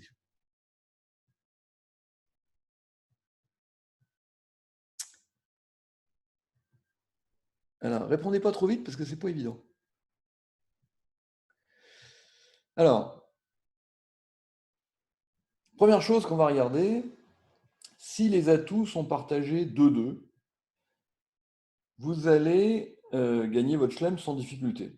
Parce que si les atouts sont 2-2, voilà, comme nous dit Christine, on va pouvoir couper le quatrième cœur sans problème. Je donne 2 coups d'atout, il n'y a plus d'atout dehors, je joue cœur, cœur, cœur, cœur, cœur, et je coupe le quatrième sans problème. Donc, là où je vais avoir un souci, c'est si les atouts sont 3-1. Parce que si les atouts sont 3-1, c'est embêtant enfin, j'ai un problème pour couper le quatrième cœur. Alors, le mort inversé, ça serait non pas de faire 3 coupes. Hein. Qu'est-ce qui m'a dit qu'il y avait 3 coupes à faire? C'est Jean-Pierre. Bon. Et 3 coupes, ça ne suffit pas. Parce qu'on est en 6-3. Donc, si vous êtes en 6-3, si vous faites 3 coupes, vous vous retrouvez en 3-3. Oui. Donc, je vous rappelle, le mort inversé, c'est la main longue devient la plus courte. Donc, il faudrait que je fasse 4 coupes. Et là, je vais avoir des petits problèmes de communication pour arriver à couper 4 fois. Voilà. Et il faudrait que j'arrive à couper gros une fois. Mais à ce moment-là, il me manque le 10 de pique au mort, en fait. Voilà. Si j'avais le 10 de pique au mort, je pourrais faire un mort inversé qui consiste à couper 2 carreaux. Là, je peux couper petit. Un trèfle éventuellement que je pourrais couper petit. Et après le quatrième trèfle, il faut que je coupe gros, parce que là, sinon, j'ai trop de risques. Et du coup, le problème, c'est qu'à ce moment-là, soit je vais me bloquer mes atouts, soit donc je ne pourrais pas purger les atouts de l'adversaire, et sinon, je risque de me faire surcouper. Et si je coupe 2 fois gros, je résous mes problèmes de communication, mais du coup, j'ai plus assez d'atouts pour enlever les atouts de l'adversaire. Ouais. Non, mais 2 trèfles et un carreau, ça ne suffit pas. Il faut que je coupe 2 trèfles et 2 carreaux. Ouais, bon. Si j'avais le 10 de pique au mort, ça marcherait. Parce que là, je pourrais faire 2 coupes avec les gros atouts. Donc, d'une part, ça me mettrait à l'abri de toute surcoupe intempestive. Et puis, j'aurais les communications, parce que je pourrais remonter au mort 2 fois à l'atout. Voilà. Mais là, sans le 10 de pique, ça ne fonctionne pas. Bon, alors, quand le mort inversé ne fonctionne pas, pour une raison ou pour une autre, en général, c'est soit parce que la main courte n'a pas des atouts assez gros, ce qui est le cas là, soit pour des histoires de communication, il n'y a pas assez de reprises, soit les deux. Bon. Alors à ce moment-là, qu'est-ce qu'on envisage de faire quand on voit que le mort inversé ne fonctionne pas? Voilà. Et donc, il y a Christine qui a donné la bonne réponse. D'accord? Alors, double coupe, non. Double coupe, non. Double coupe, la double coupe, c'est pas possible sur cette donne-là, parce que si je veux faire une double coupe, il faut que je tire 3 coups de cœur avant d'enlever les atouts. Et là, je risque de me faire couper. Voilà. Il y a Noël aussi qui vient de donner la bonne solution. Donc, c'est ce qu'on appelle une manœuvre de Guimard. Voilà. Alors, qu'est-ce que c'est que la manœuvre de Guimard? C'est, je donne 2 tours d'atout, donc je laisse traîner. Alors, s'ils sont 2-2, il n'y a pas de problème, mais s'ils sont 3-1, je vais laisser traîner un atout pas maître. Hein. Donc Guimard, c'est je laisse traîner un atout pas maître. Quand je laisse traîner un atout maître, ça n'a rien à voir avec Guimard. Bon. Et maintenant, j'essaye de faire ma coupe de la main courte, à cœur, en espérant que les cœurs sont 3-3, ou que celui qui a le dernier atout va être obligé de fournir 4 fois à cœur. Donc, si je fais une manœuvre de Guimard sur cette donne, je donne 2 coups de pique, je laisse traîner un atout et je joue cœur, cœur, cœur et cœur. Je vais gagner dans ce cas-là, soit si les cœurs sont 3-3, parce qu'à ce moment-là, je pourrais, au bout de 3 coups de cœur, mon cœur sera maître, je n'aurai pas besoin de le couper, j'enlève le dernier atout. Ou alors, si celui qui a le dernier atout fournit 4 fois à cœur. En revanche, si celui qui a le dernier atout n'a que 2 cartes à cœur, ou moins, je chute, parce qu'il va couper mon troisième cœur, et puis du coup, eh ben, comme j'ai déjà perdu une levée, j'aurais chuté 6 piques. D'accord? Voilà. Alors, la manœuvre de Guimard, on ne l'utilise que quand c'est la seule solution. Voilà. Pourquoi? Parce que la manœuvre de Guimard a toujours une probabilité de réussite inférieure à 50%. Parce qu'elle nécessite une anomalie distributionnelle qui est de trouver la main longue à pique dans la même main que la main longue à cœur. Voilà. Or, les statistiques nous disent de façon la plus logique possible que celui des deux qui est court à pique va naturellement être plus volontiers long à cœur que court à cœur. Voilà. C'est-à-dire que là, par exemple, si les piques sont 3-1, il y en a un qui a un cingleton à pique, c'est pas logique que ce cingleton à pique soit aussi la main courte à cœur. Ouais, bon. Donc c'est pour ça que la manœuvre de Guimard, dans la vraie vie, ça marche rarement. Voilà, hein. Donc en général, quand on tente une manœuvre de Guimard, c'est vraiment la dernière tentative désespérée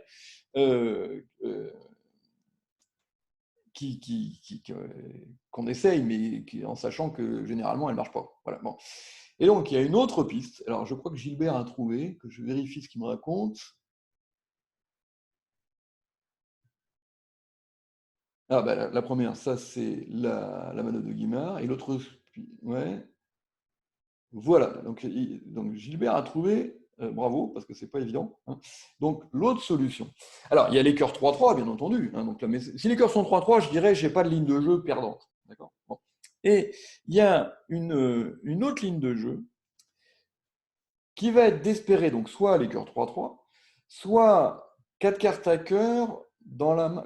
Oui, vos adversaires, pour l'instant, ils ont 7 cartes à trèfle, hein, parce que vous en avez 6. Donc, ces 7 cartes à trèfle, elles peuvent être partagées 5-2 ou 4-3. Bon. Mais il y a moins de déséquilibre entre les trèfles 4-3 et les piques 3-1. Oui. Donc, on va espérer, si les piques se révèlent 3-1, trouver 4 cartes à trèfle dans la main éventuelle des 4 cartes à cœur. Alors vous allez me dire, c'est un peu comme Guimard. Oui, mais ça demande moins de déséquilibre. Et donc, du coup, ça a plus de chances de marcher. Et donc, qu'est-ce que je vais faire? Regardez bien. Donc, en termes carreau, je coupe le deuxième carreau. On en est là. Je donne 2 coups d'atout et je vois que les piques sont 3-1. Voilà. Et donc là, au lieu de tenter Guimard, hein, qui consisterait à jouer cœur, cœur, cœur, avec une probabilité donc de réussite qui est faible, c'est-à-dire qui marcherait avec 4 cœurs à gauche. À ce moment-là, regardez ce que je vais faire. Je vais donner le troisième coup d'atout, j'enlève les atouts, et maintenant, je vais couper un trèfle. Donc je vais jouer petit trèfle pour le roi, trèfle pour l'as, c'est trèfle coupé. D'accord? Et quand je fais ça, j'ai 6 des 7 trèfles de mes adversaires qui tombent. Okay, et donc, du coup, il n'y a plus qu'un seul de mes adversaires, qui possède une carte plus grosse que le 8 de trèfle. Il n'y a plus qu'un seul trèfle dehors, qui en l'occurrence est la dame, enfin peu n'importe, ça aurait pu être le 10 ou le 9 ou le valet, c'est pareil. Voilà. Donc je sais que mes adversaires n'ont plus qu'un seul trèfle plus gros que mon 8. Et si vous vous rappelez le début, il y a eu en tam as de carreau, roi de carreau. Donc il n'y a plus également qu'une seule carte chez les adversaires plus grosse que le valet de carreau. D'accord? C'est la dame. Et maintenant, je vais gagner mon chelem. Soit si les cœurs sont 3-3, évidemment, mais là c'était facile, soit si les cœurs sont 4-2, et que celui qui a 4 cœurs possède le carreau ou le trèfle. Parce que je vais les squeezer, d'accord? Sachant que la dame de carreau est probablement à ma gauche, d'accord? Je vais entamer as de carreau, roi de carreau. En tout cas, je vais l'espérer. Et donc maintenant, regardez la position dans laquelle on va se retrouver. Si la dame de carreau est bien à ma gauche, ce que j'espère, et la dame de trèfle, donc le dernier trèfle, bien à ma droite, comme je l'espère. Alors, j'ai mis 4 points d'interrogation. Ça ne veut pas dire qu'ils ont 4 cœurs tous les deux, évidemment, parce qu'ils ils en ont 6 des cœurs.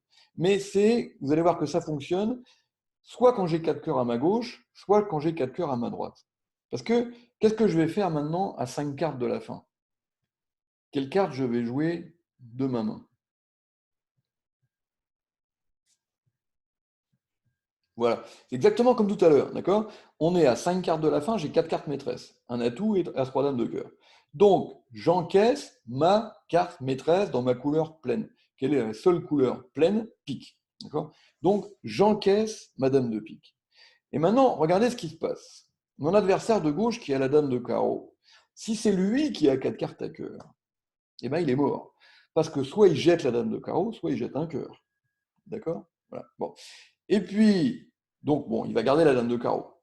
Donc, quoi qu'il fasse, s'il défausse la dame de carreau, je le vois. Donc, à ce moment-là, je jette le trèfle du mort et le mort est maître. Et s'il ne défausse pas la dame de carreau, il ne peut pas garder plus que 3 cartes à cœur. Maintenant, du coup, moi, je jette le valet de carreau du mort et rebelote pour celui de droite, qui lui doit garder la dame de trèfle. Si je jette la dame de trèfle, je sais que mon 8 de trèfle est bon. D'accord? Et donc, du coup, lui aussi va devoir garder sa dame de trèfle. Et donc, lui aussi ne pourra pas garder plus que 3 cartes à cœur.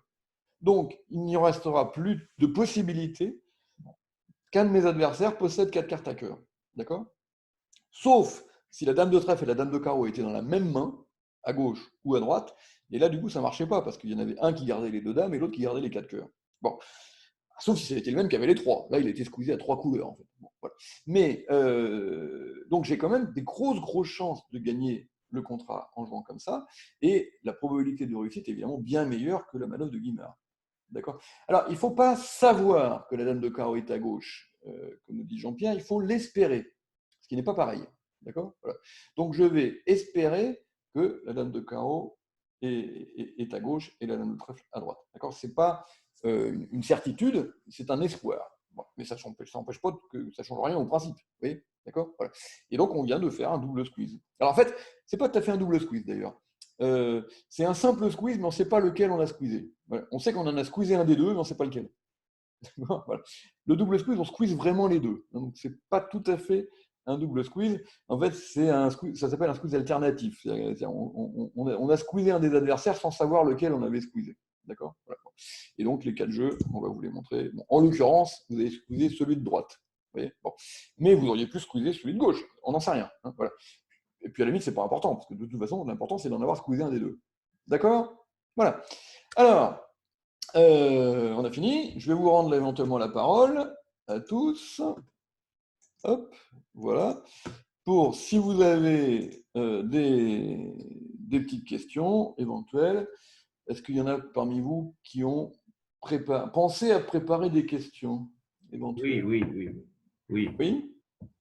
Est-ce que le 3 carreaux sur un pic n'est-ce pas une enchère de rencontre?